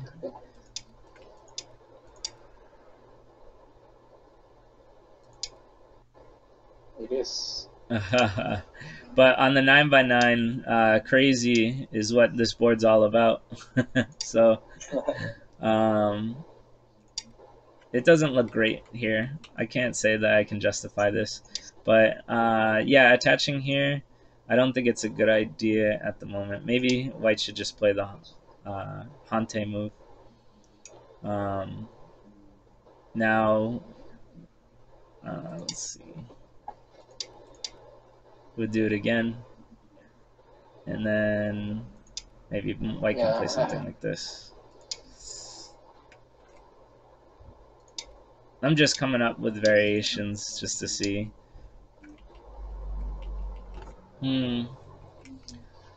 All I can say for sure is, yeah, I don't like the attachment just because it makes white stronger. Maybe even now, I don't know where black's best move is, but let's say it was like this. It's tough. I guess that's above my level. I don't know all the pro strats on the 9x9 board. Sorry, guys. Okay. No worries. But let's see. Did the same on the left. Yes, yep. But you learned from your mistake, right? Not to cut.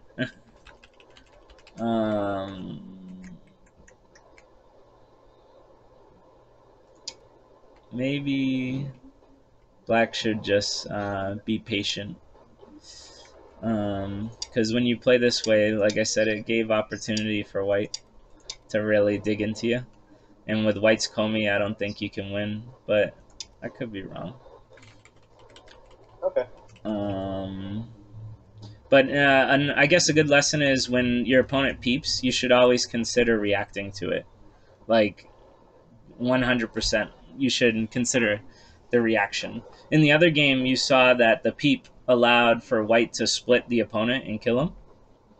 And in this game, it's actually really no different. It didn't happen, but it's no different that now white could split you, black, and then kill him. Or even continue on, and black wouldn't have a good answer. Right? White can connect, or white can kill. So this is, I would say, is the right one. Even if black came over here, you can Atari. And once again, you can still get all your points. Actually, this is a winning game for white, because you can see that white has all this and Comey. So I think this is a winning game for white. But yeah. So I guess that's it for this game. Sorry, I don't have better lessons for this one. I guess some games I just have a hard time reviewing. But we learned a lot. Thank you for the reviews. We're very thankful for your time. All right, guys. I appreciate it. I had fun teaching you guys. Was there another game I need to review, or are you guys all heading out? I know it's late there. Right now, it's my early morning. I think I can have one more review with Tanim Batong and Jite, I think. Okay, yeah, I can review that game. I'm good for that. You got it. Let's do it. Let's see. Tiny. This was versus Sherwin, correct? Comics, yeah, I think this is that. This game. Review started. Let's see. I'll put it up here in the Discord.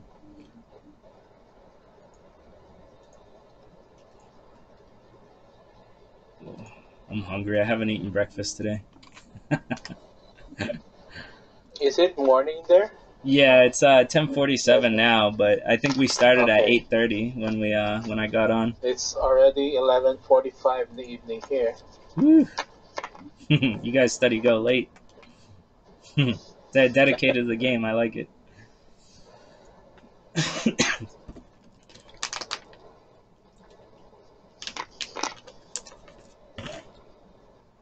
Tani, you're still on. I'll wait for you to get into the room, right? Your room. I'm actually in the room. Oh, you are? Okay. Oh, are you? Do you have another name like Ajitai or Paul Ringo? No, no. I think it's the same. Tanim Bator. It's the same. I don't know if it's reflecting. Is it? Can you see Yeah. the Can you see the moves at G3 and like? Yeah.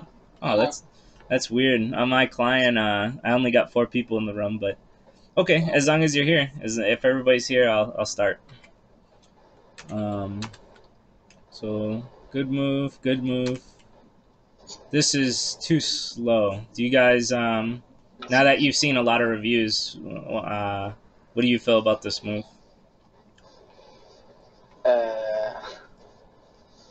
Could Black do better? Yeah, a 3-3 is secure enough. Center. Center.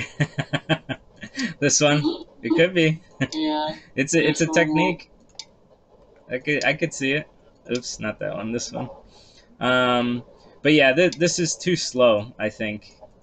In the opening, White can get more points quickly, and so you can see the frameworks that are being built. White's doing a lot more faster than Black is. Does that make sense? So this move also too slow. I think if I was playing as Black, I would come over here to make more points. This move that you're doing is a peep. You're peeping and asking if you can disconnect, but obviously it's White's turn, so White gets to connect very easily. And while White's staying connected, White's building a lot of points. Okay. I like this move. My only thing is that we've kind of talked about the lines. I don't know how familiar you guys are on the theory, but the number one is the bottom of the barrel. Number two is the loser line. Number three is the territory line. It's very easy to make secure territory without dying on the third line, but it doesn't make a lot of points. And number four is considered the power line. This is where you can make the fastest amount of points. And you can see that White is playing on the fourth line the whole game. So you can see White's making a lot of points. Now, the reason I bring up all this is because Black played on the fifth line. And the fifth line, unfortunately, is just very invadable. It's very easy to for White to make life on the under Black stones. And if White makes life, then Black won't make any points. So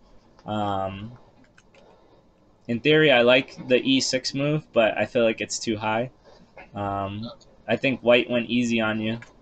Or maybe he's just playing. Yeah, he went easy on me. I think He told me. So let's see here. I do like this move, but the direction feels weird. The idea is that you were playing very, very slowly, building up territory on this side. So I thought at least you could stick with your plan and build the territory on this side. But then in the middle of the game, you changed directions, which there's not a lot of points over here because White's already mainly here. So I'm assuming White Ataris you. And then it might not even be worth to take the move. Maybe White should just play a bigger move, or maybe here or here. But let's see. In the actual game, White did connect. Okay. You connected, which I think is slow too. It's only one stone, so it's only 1 point. I think this is the direction that the game really needs to focus on. So White took the best spot, and now I think Black can't win. Yeah, Black can't win this game. I don't think. So let's see. This was nice. I will say I watched this game live, and this was really, really nice. I thought maybe you were stronger than what you said you were when I saw this move. I just started, so I just watched some You know the AGA YouTube videos. I Yeah. think. Yep. Yeah. New York. Yeah. Those that channel in YouTube. So Yeah. I saw some of their moves there. So yeah. Stephanie Yin does Just the New York mimic. stuff. I just mimicked it. Someone. I didn't know what it meant. Yeah, I was like, wow, this is a strong reaction because like this is death, right? Like black is gonna die. Yeah. So this actually gives you a fighting chance by starting a ko. I don't think you have any ko threats, so it's not gonna help you. But I was like, wow, that's a good move.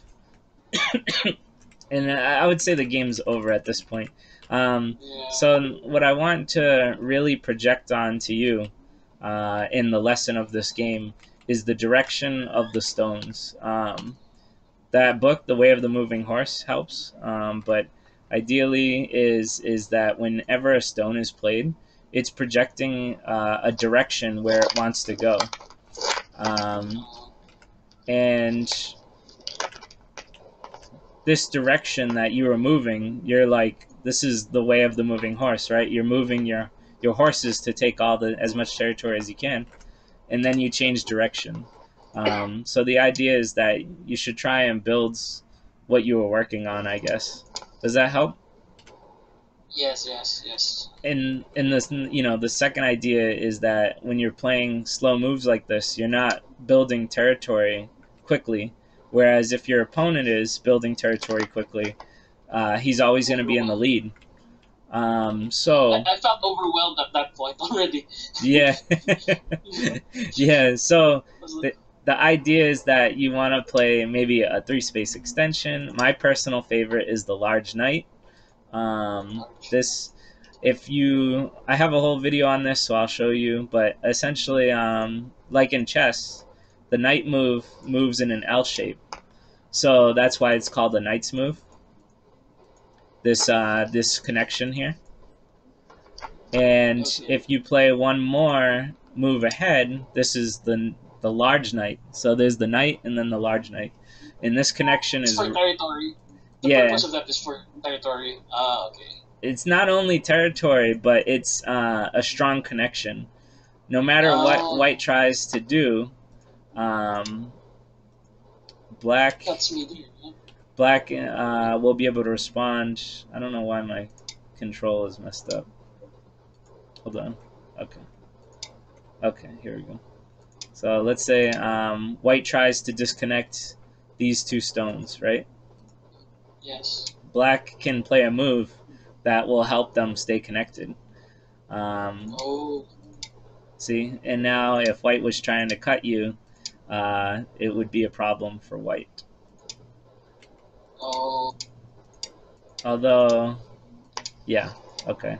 So now you can kill. It looks looks really complicated, but it's very simple in the way of thinking that you want to keep all your stones connected and strong. So I think it's very natural to like move here and like stay connected with your stones. Does that make sense? It's it's the natural way of playing Go. But playing this type of slow move in the early game is gonna continue to help you lose. Yeah, cost you, right? And you can see by white's play, white is always playing like the best moves he can to win. So that's the lesson for this one, is the direction of play is very important, and how you play in the opening is important. Okay? Yes. I have another one with comics, I think. If you're alright with that. Okay, yeah. Sure. Which game? With comics, his name's Comics there. The guy who left. Oh, I see. Okay, yeah, I see it. I'll review it. I added you in the OGS. I added you as friends, everybody. All right. Thanks. I'll add you too. Yep. I might do this regularly, so this might be my Sunday thing. If you guys are on, I'll keep teaching. Oh, awesome. Oh, really? Yeah. Celeste apparently ditched me. I thought for sure she would be helping.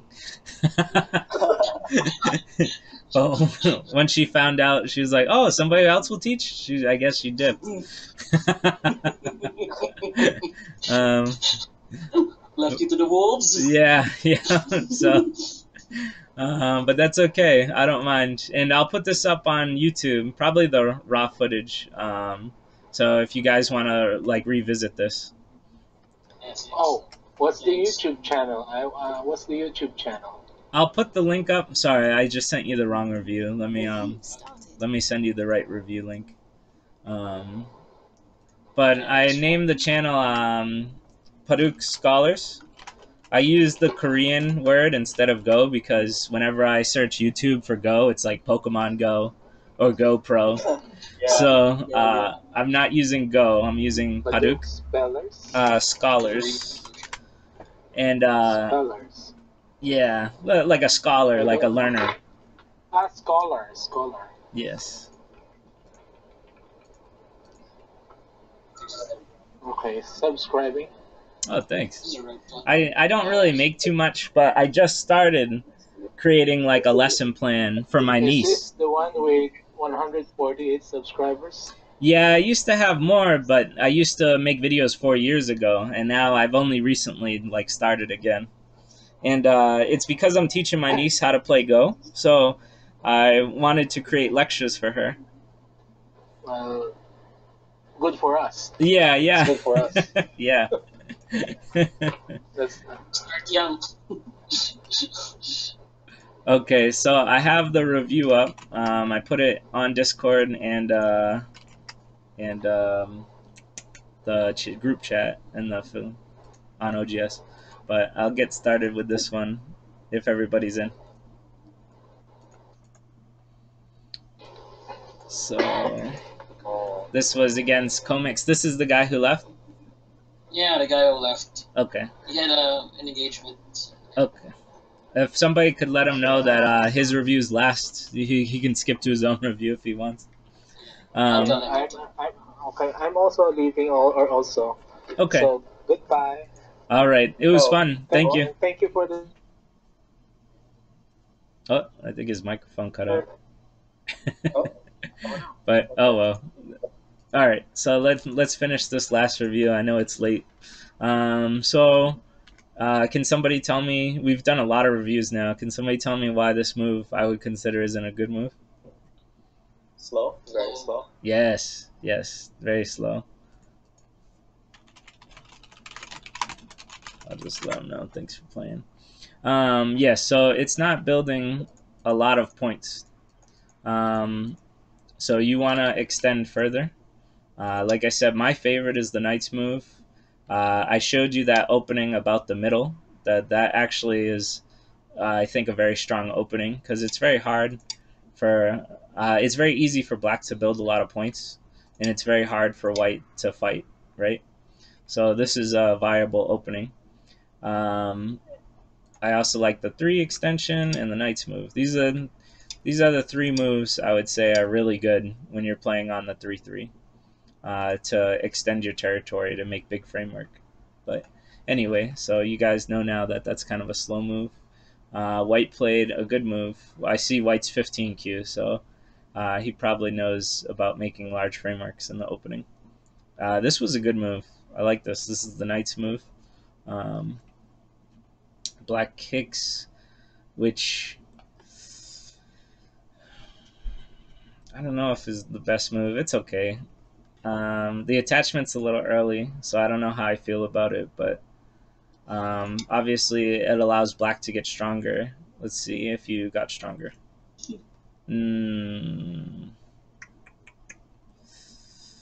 Now white could do this. Yeah. And it would hurt. It would hurt a lot. The idea when somebody attaches against you, the Hane is a good idea at first glance. It's definitely one of my first reactions. But because this stone is here, I would advise playing this way. Yeah. And now you've made a lot of good points. Black is strong and white is strong but weaker than black. And then if white tried to come under, you could easily repel him. So when your opponent, this is called a kick. Kind of think of this as the body, and then this is the foot. Like it's attached. It's kicking your stone. Um, the natural reaction for high level Go players will always be to consider the extend first. Because let's say if white played somewhere else, now black can get this Tetsuji. I showed you in a review earlier how like good this attachment is when you have a group like this. I don't expect, because I don't have a name for it, so I don't expect you to remember it, but maybe it'll sink in eventually. So white played easy on you, I think. I would have. He played easy. Yeah, I would have attacked. And now white has more points, but white played here, and it gave you this Atari, and now you have 2 cutting points. Whenever you have 2 cutting points, you definitely have to guard one of them, and expect to lose the other side. But let's see.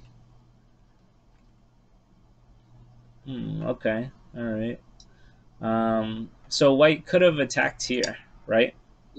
Yeah. But this is endgame / loser line, so that's why white took the bigger points. That's a good concept, a teaching concept that I've been trying to show in all these reviews, is that playing on the second line just isn't the right moves in the beginning of the game. It's good at move, 30 and 40 and 50, but it's not good during your like 12, your 12th move. Let's see. I have a game with Flash of 13 by 13. Can it be reviewed if there's time? Sure. I don't mind. Keep going. So let's continue. There was 2 cutting points. My personal move probably would have been here, but this is okay too. Maybe it's even better than my move, but I think it is actually, because if white attired here, you can play this, and now you have the net and like a strong shape, and you're making lots of points. So maybe black's move is actually better than my own. White got the big move. Okay, so this I think is too slow.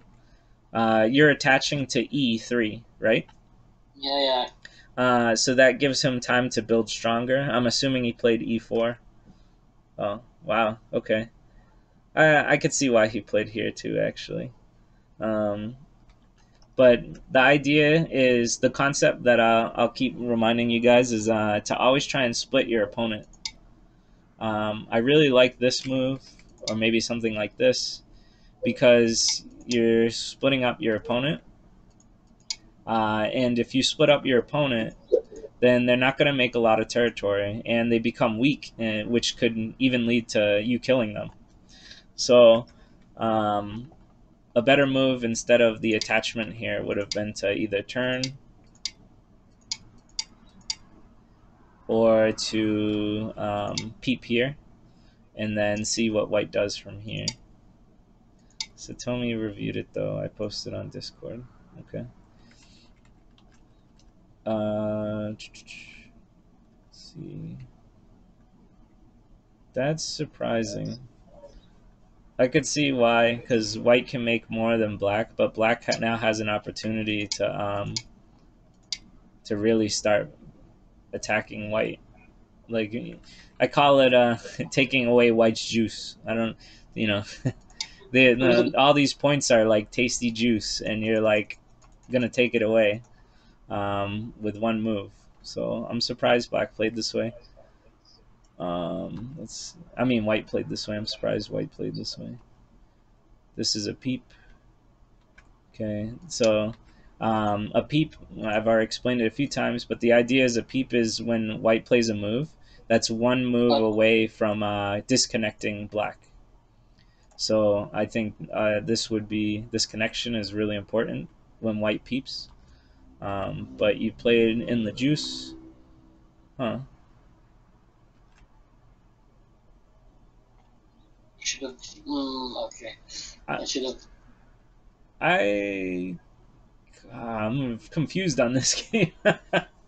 um, Essentially, you guys have all these easy opportunities to play things, but then white keeps playing something else. So, um, like white played here, maybe white should have just played this Yeah. and killed your Isolated me. and killed your stones, right? Like you can't save I them. was afraid of that. I was afraid of that actually, but I didn't. I just. Yeah. So white peeps, the obvious move is to connect and stay strong, but you missed the move, which is it's okay. It's understandable. Um, but then white's obvious move should be here, and then white missed the move, right? So it's like, oh, this game's really confusing for me. And then I didn't capitalize on that. No, this is. I think this is capitalizing on it now. White only has 3 liberties, and black has 1, 2, 3, 4, and so you have more liberties than white. And same here, 1, 2, 3, 4, 5, 6. So you're stronger than white. You have an opportunity here to get a big kill, and that's why I'm confused why white's playing the way white's playing. But let's see. Oh yeah, this isn't good. I'm surprised at this one. You know the stone only has 1 liberty, right? Yeah. Okay. Yeah. So I'm surprised you connected this way. I didn't extend. Yeah. Okay, and then I think maybe black should play here just to stay fully connected, but you played over here. So why connect here? I'm just curious. Like, I don't see any danger for black here, so why connect here? Do you remember your thinking? uh, I kind of got lost there. I didn't anymore. See. Okay, I understand. I tell the players who are starting new that like playing Go is like being in a mist, right? Like you can't really see Yeah. the best moves. Sometimes you can't even see how many liberties you have, even though it's clear. But when you're starting, you just don't have the eyes to be counting liberties all the time or seeing where to move. So I totally Yeah. understand what you mean where you say like you got lost, right? There's a lot going on. Uh, but the idea is that you should always try and stay connected and always try and disconnect your opponent. So staying connected here is, I would say, the best move in this instance, um, if that makes any sense. Yes. Yeah. White now has a big opportunity to cut here, which white didn't. And now you Didn't. still have the opportunity to connect. Oh, you did. Okay, good. Yeah. Okay. He really gave you like 7 moves to try and connect, right? Yeah. It was so merciful. Yeah. Um, so let's see. So another concept in Go is the weak and strong group concept. So the black group, this big long snake, is insanely strong. It has a lot of liberties, right? Whereas the B group, white, only has 3 liberties, very, very weak. So with you being as strong as you are, I wouldn't even worry about capturing the B group unless you have to, because the A group is that strong, and white can't make eyes or life inside the C area. Does that make sense? Yeah. Yes. Yeah. So, like I was explaining in my own personal games, if I play any slow moves, that could literally end the game for me. So, by this would be considered like a slow move. A more active one would be to attack these white stones, right? Yeah. And so you're killing this A group here without even spending the 3 moves to kill it. Oh. Yeah, have you seen the end of the game where like there's dead stones? Have you Yeah. played? Yeah. There was this. Yeah. I saw those openings. Yeah. Yeah. Yeah, so because black's, I'll put it as the B group, this big snake, is so strong, if it can't be killed, then at the end of the game, A will just die. A will be Oh, dead stones and considered dead because it can't make life in sea, in the air at sea area. oh, So that you'll learn that over time, but the idea is that you don't have to kill everything as long as you completely surround it and stay alive. Um, but you killed it, and then um, that's really the end of the game, right? Like you get this area, and then white gets the rest. yeah, yes, yeah. Okay, I missed that. let's see. So I'm assuming I'm not counting because I'm lazy. I'm assuming white won. Yeah, white one. Okay, and yeah, it's because white has two groups and black only has one. Yeah, Oops, and white gets Comey, so I could see why white won from this.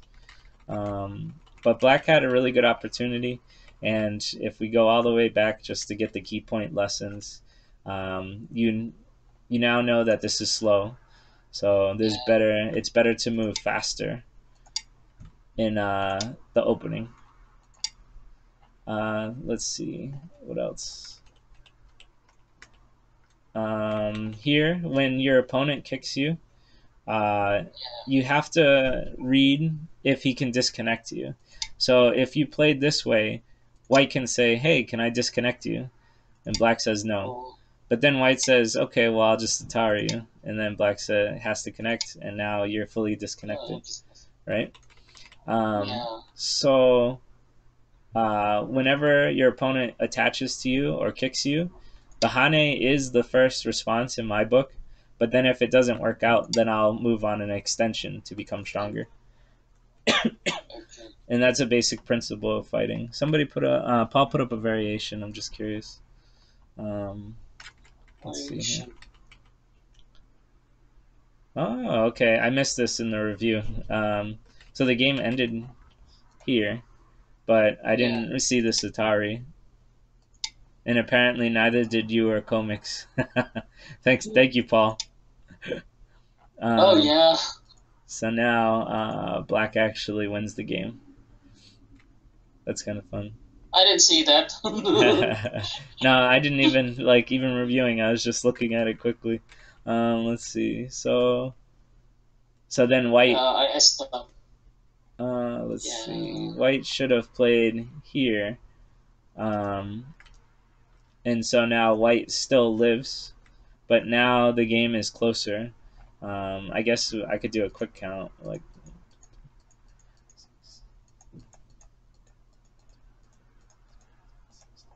So White has 21.5,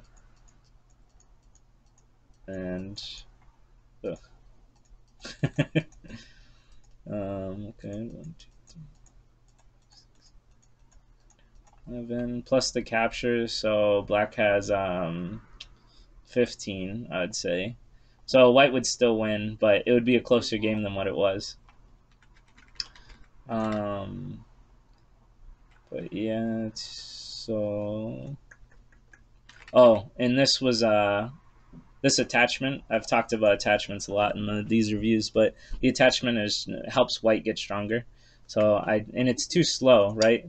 Like if you look at making territory, it really maybe only helped you get like 2 extra points or 1 extra, or 3 points, right? Yeah. Whereas this move can help you take away like an insane amount of points from white. So this is more valuable to do than this move. But anyway, let's see. And then with peeps, always consider what the next move will be and what you should do. White is threatening here to disconnect you, and black has all these stones. So black has the advantage against these two white stones. So you can consider killing this white group here at A instead of B, right? Yeah. Yeah. In fact, A is weaker than B right now, so A should be the group you should focus on. And when, like I said, your opponent peeps, you should consider connecting. Or if not connecting, then counterattacking, right? This, It's another na. it's still tough, but I think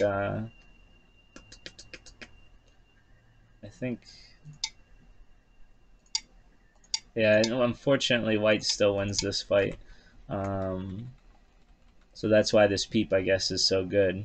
Um, but that's where I would just connect. And now White has to fight for like life, and Black can easily dispatch White.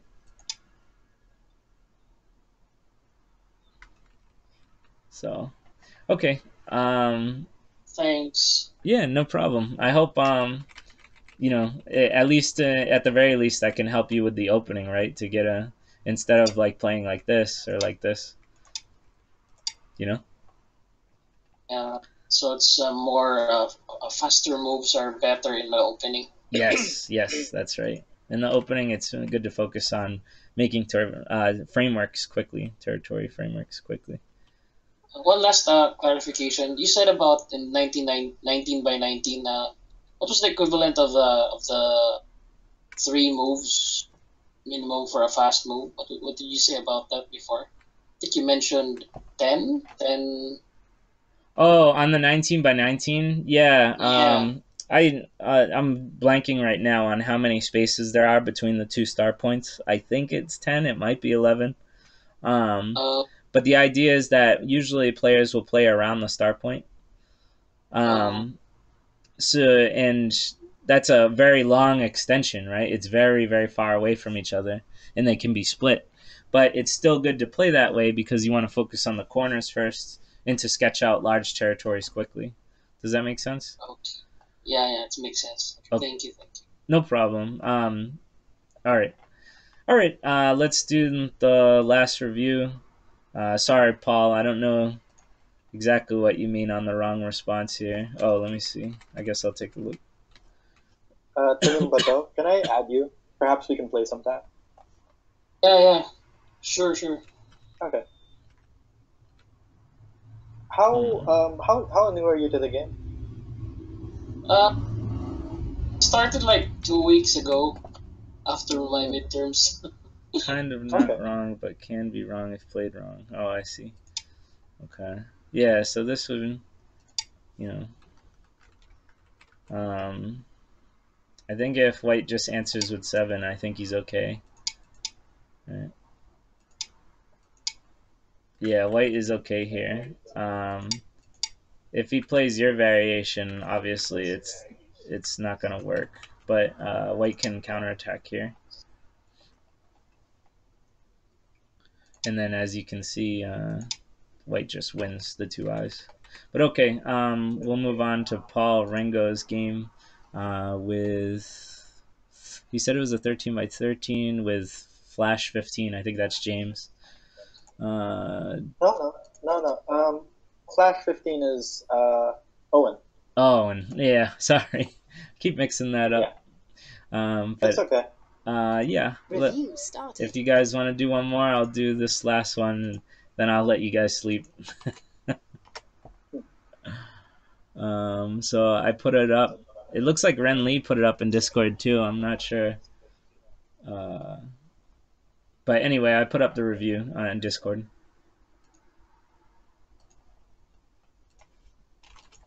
And I'll put it up in the group chat as well, just in case people are grabbing it from there. Okay. So let's see.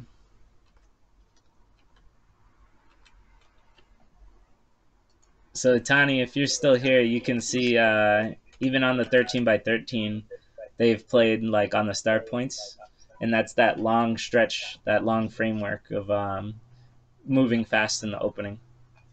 Oh yeah, I see. For a long time, it was considered bad to play the 3-3 right away because as humans, we have a hard time being able to compute like how you can make this worth it. In the old days, it would be played this way.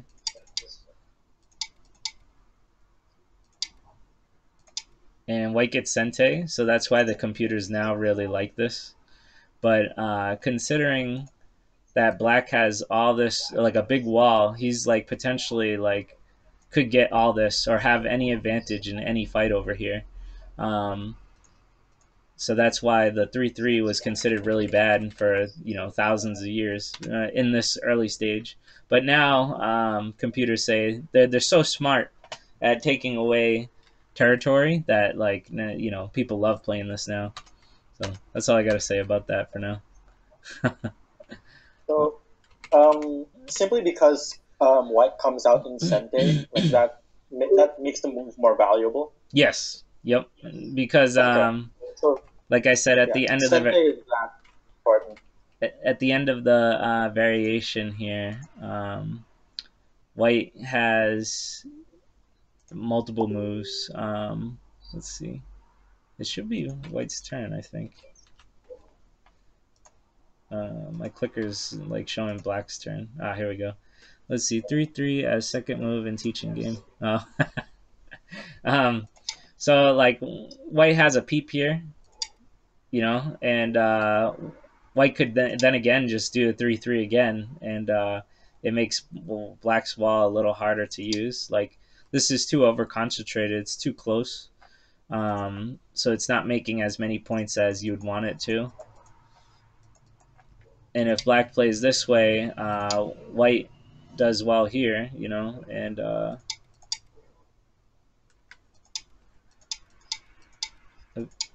let's see. Flash already knows this one, so I played it already. Okay. But yeah, he kind of used to using it many times. Okay.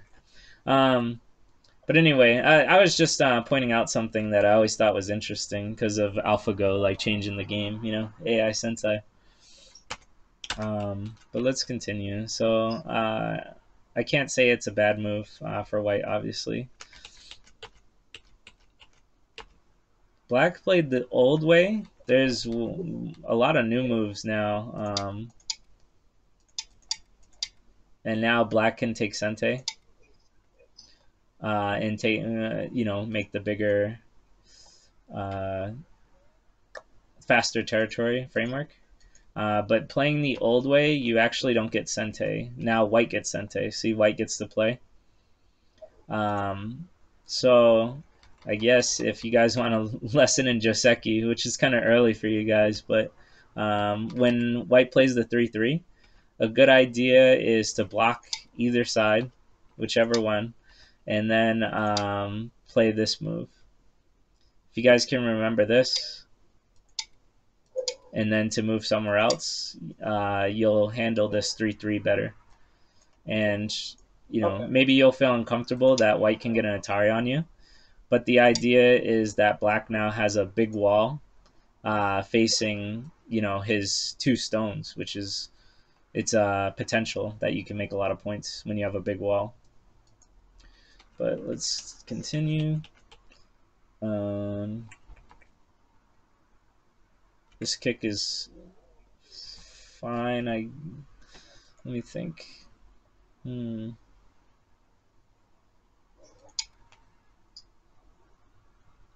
Maybe I play here, but the kick's okay because white can't make a good base, so the kick's fine. Black is more focused on the corner, and by that I mean black is making a wall here.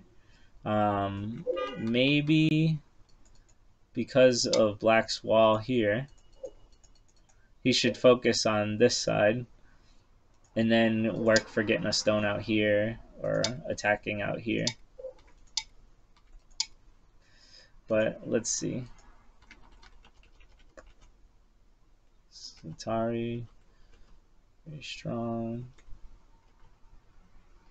Okay. This is okay, but I think the focus should be trying to outrun this white group and then see if you can push white into your wall. Think of your wall as like a net, and you want to try and make white as comfortable as you can. Because even if white lives, makes eyes, connects, gets out to this stone over here at A, black will continue to make points on the opposite side of what he's attacking. So the idea when you're fighting on a big scale board like this is to use your influence. If you have a wall, use your wall. That's what I'll say about that. Does anybody have any questions or anything?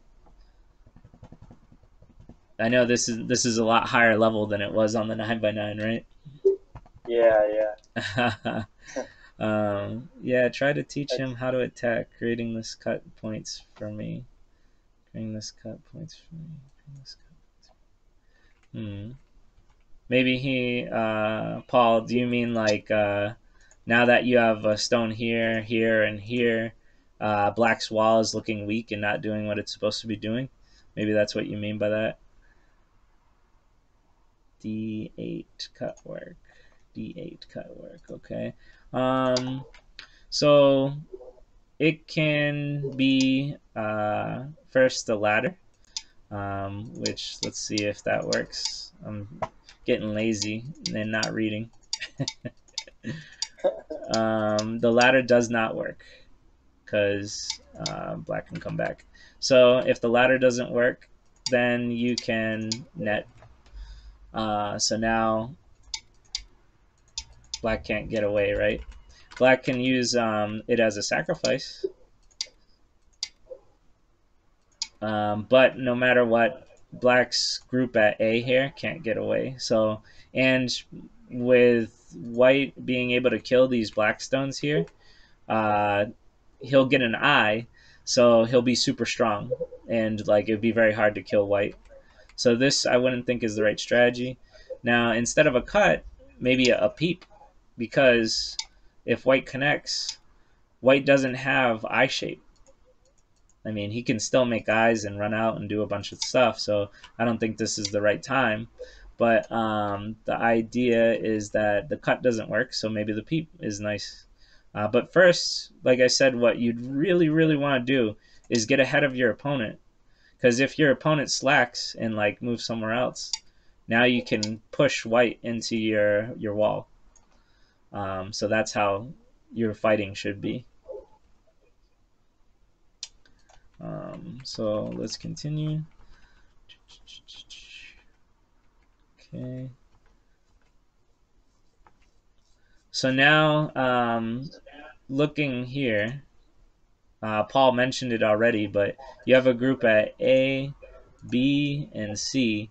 So now you can see his framework is like making all this. And this is what I would consider 3/4 of the board.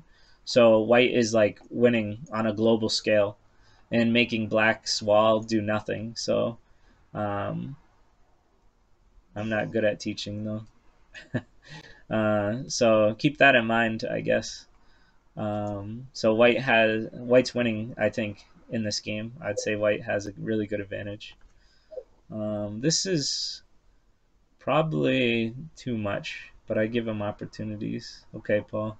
Yeah, I would I'd peep here, and then just focus on making Black not have eyes, and then you just win the game if you can kill this group.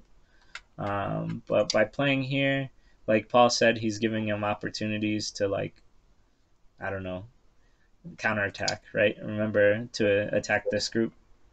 So let's see.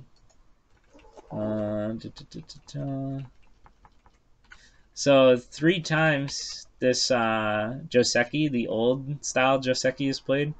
The new style, like I said, is a 1 jump ahead. And White can play like this, or White can play like this. So this is the human way. Us humans are inferior to Go. So I advise learning the computer way of handling the 3-3, because this 3-3 will happen in all your games. Let's see. We can talk briefly about this.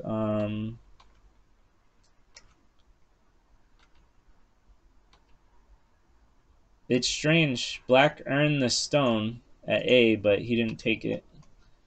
So I don't know. Maybe that's that direction thing. where like you were playing in one direction and then switched up on the other. Like if you didn't want this stone, then why play any of these moves? Why play h12, right? Why not just play, even if you were playing the human way, why not just play this way?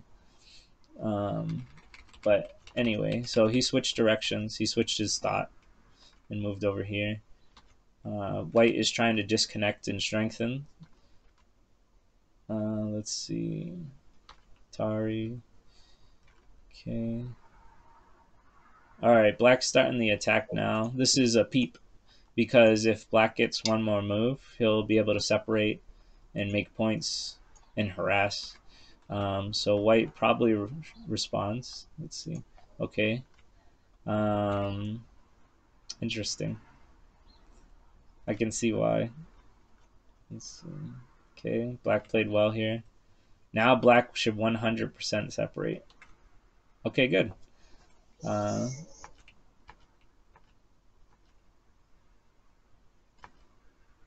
Yes, this one. So now the game has changed. Now that black A group has lived and got a capture, I would say that black might even be ahead now, which is pretty interesting. Let's see.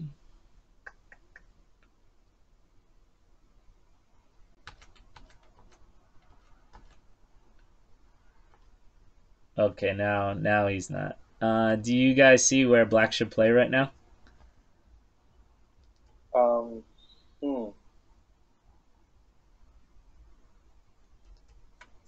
A5.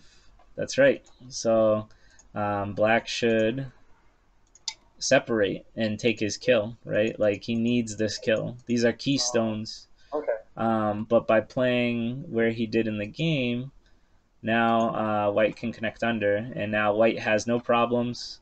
Black doesn't even have any eyes at the A group here, and now black is the game flip flopped for the third time. Let's see.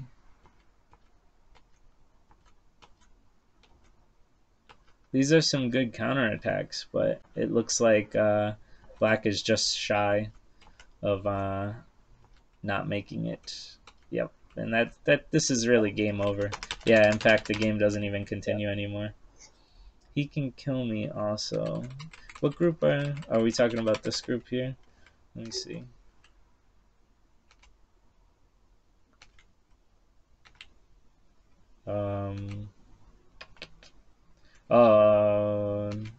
No, I don't see how he could kill you. Maybe I'm missing. Excuse me. Maybe I'm missing something here, but I don't see how black could kill white. Top right if black takes. So, I don't know how Satomi does some variations. Okay. I'm not sure either, to be honest, on how, but let's see. Even if black kills these white stones in the top right, it's nowhere near the compensation for killing, for white getting all this. So I would say it doesn't matter if black can kill in the top right. I guess it's a good observation, but if the compensation isn't worth it, if you don't make enough points, and you'll just lose. So, you know, I get where you're coming from though, that the top could be killed now. But yeah, I know that's a lot of advanced stuff, so we'll just quickly go over it. Like I said, this is an old Joseki. If you guys, you're gonna see the 3-3 a lot, so I would advise learning the computer Joseki. There's a lot of variations, but this is the most basic one. You could also just play here, and white can, and then you can Sente. I like Sente E4. Yep. Can you explain to me the move at F2? What is that stone at F2 doing? So let's say if white played somewhere else, black can stop white's advance,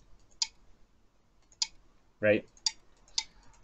So now white is stuck in the corner, and black is projecting influence throughout the whole board. So it'll make it really good for fighting in territory. So by playing white, let's see. So by playing this, now if black tries to stop white, black can't.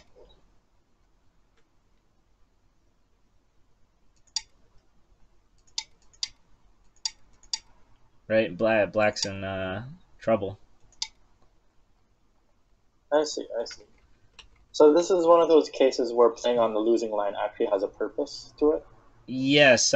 So in bigger games, like the 19 by 19, 13 by 13, you have groups. And this is that weak, strong group I was telling you about. B is a weak group. So you have to make sure it's settled before you can move on. Unless you just want to lose it, you know what I mean? Like, or not get a beneficial situation. But yeah, the idea is that you have to play sometimes to settle your stones, even if it's on the loser line. So, but yeah, so this is the common pattern. Or this one, as Aji Tai said, he likes this one better. And then black can take Sente. So you can see black has like a winning framework, which is really nice. And that's actually why, as humans, we thought the 3-3 so early is bad, because you know, black gets too much influence. Although we used to play the human way, so I don't know what to tell you. But well, I'll move on. This kick was good. This is okay. This is where the game shifted. This is actually, I'd say, black's major first mistake is this one. So it's not too bad. 21 moves in. Making your first mistake is pretty good. But yeah, white was able to cut and weaken the groups. So you can see now that you have two groups, and once again, see how black has to play on the loser line. If he doesn't play on the loser line, his group will get killed. So you have to settle your group sometimes, and that's the appropriate time to play on the loser line, if that helps at all. I see. So it's something that you kind of have to do, but it's not something you want to do. Yes, exactly. And I want you to understand that completely. So I'll even show you an example of that. So white didn't continue playing here, right? Like white could have kept playing here, right? But he's only making 1 point at a time. So that's terrible. He should feel awful. And black's making this big wall projecting influence throughout the whole board. So that's why white stops playing here after he's settled. So he played 2 stones because literally he had to settle his group so that it wouldn't die. And then as soon as he was settled, he played a much better move. Does that make sense? Yes. So sometimes you do have to play on the loser line, but you don't want to. And as soon as you don't have to, don't play on the line anymore. If your opponent continues this, then just let them keep going. Like, just win the game. That's all I'm saying. So the better strategy here, like I said, was to try and wrap around white, so that you can keep pushing white into your wall. That's attacking 101. Let's see. Once again, these moves are on the loser line, but he had to play them. The difference was this one. He did not have to play this one. This is a bad move. I would have played higher and attacked the 2 white stones. This is hitting the head of 2 white stones. This is a really good move. But by playing the loser line, he started to lose. And white, as you can see, just let him do it, right? Because white wants black to push on that line as much as black wants, just let him keep pushing on that line. once again for white. White said he wanted to give black a chance, but honestly, I would just finish the game. As long as white kills this group, I think the game will be relatively over. This was that same Joseki, and in fact, I didn't point it out, but here's that same Joseki again. Yes, can be easy for me to do it. So this is, like I said, usually white will now play here or here. But maybe in this instance it's fine. It's just maybe, me personally, I think I would just play here. Let black come out, and then I would attack this. Or maybe just take the corner. Or maybe turn here and make black uncomfortable, and then come over here and take the corner. Or play this. So this is the second time this Joseki came up. Joseki is a pattern. It's just a normal pattern that happens a lot in games. So this is the third time the 3-3 Joseki came up. And all three times it was played like in an old, the human way. It's not the cool computer way, no.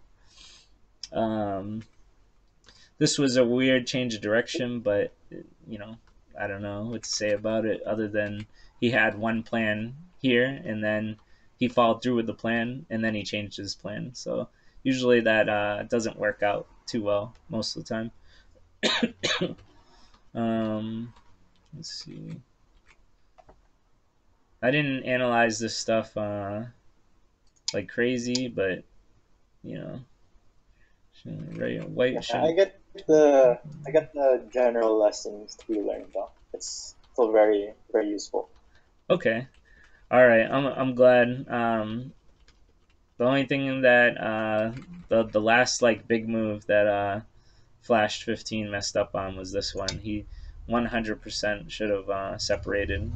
I'm not sure why he guarded here. I can see that white can squeeze him, but black will always be able to connect. And but even in this series of moves, black isn't exactly like he lived and he was able to. Oh wait, no, the group, the white group at the side just died if he separated those. Yes. With A5. Yes, that's right. Okay. Yep. And so by not separating, you know, now black, the A group, has no eyes, is completely surrounded by white on all sides. Like, this is game over. Paul Rengo saying that black could win if he played here. Yeah, I could see that. Plus double Atari in the center. Double Atari in the center. Let me see. Maybe like this. This is probably what he's talking about. Yep. Okay. But all right. I think I went over this game now twice with the general principles. So this was much more advanced than the 9x9s, but I do really believe that you guys should play more 9x9s than the bigger boards, because you can learn the fundamentals faster, and you can get a lot more games in, a lot more wins, a lot more losses. After 17 to 15Q is when I would start focusing on the bigger boards, but definitely until that point. My friend, his name is Milan. He was from Siberia. He played 9x9s all the way until he was 10Q, and it made him so good at reading and fighting and the fundamentals. When I was 6Q and he was 10Q, he was beating me every time because he was so aggressive and good at killing my groups. So I don't think there's a wrong time. Cool. Oh, sorry. Go ahead.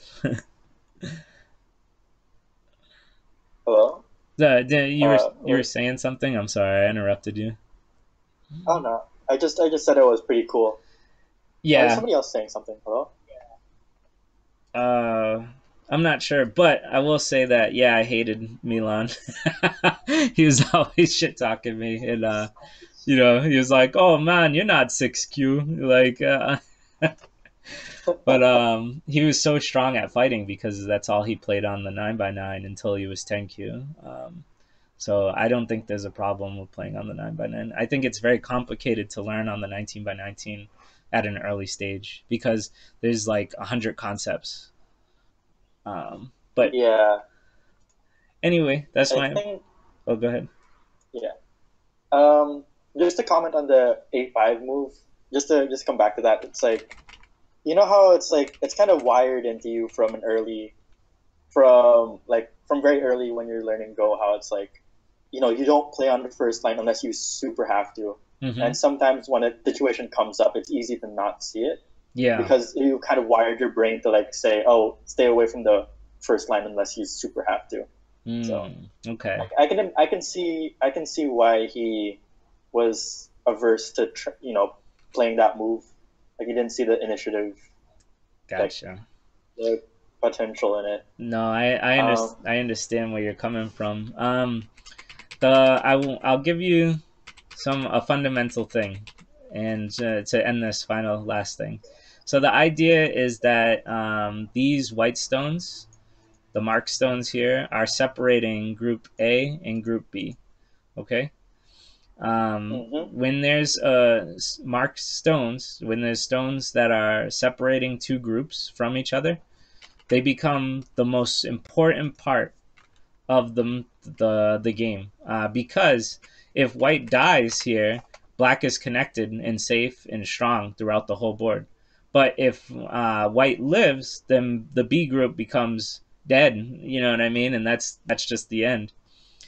So those mark stones are so key that you should always, if somebody cuts you, and that becomes the keystones, and so it should be a focus to try and kill them. Does that make sense? Yeah, yeah. So comes back to being able to read like the formations. yeah. But yeah, so my sole focus at this point would be to always to think about killing the B group and killing B.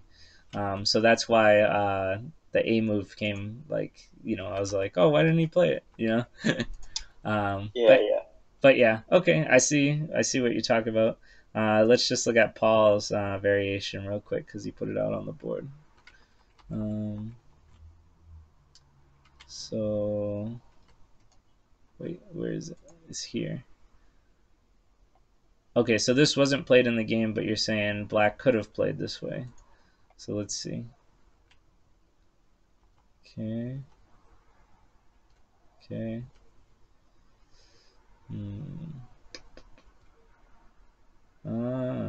Okay. So let's question if let's question this move then. Let's see. What if white played this way? That would be a kill, so black has to do something, right? 1,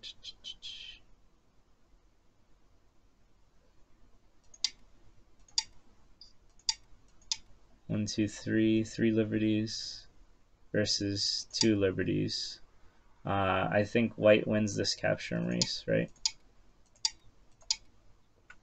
So then, if black plays this way, actually it's the same exact thing,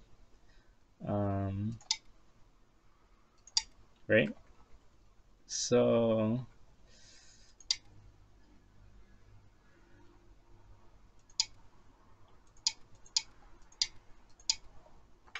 I think if white plays here instead of here, white can counterattack this this black white stone. The black one stone. Only if white made mistake too. Okay. All right, guys. Somebody's at my front door, so I'm gonna have to end it here and go check out what's going on.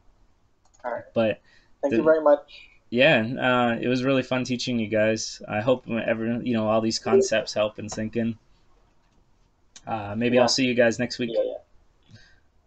All right. Take care. All right, thank you very much. Thank you. Thank you. Thank you. Have a good evening. Bye.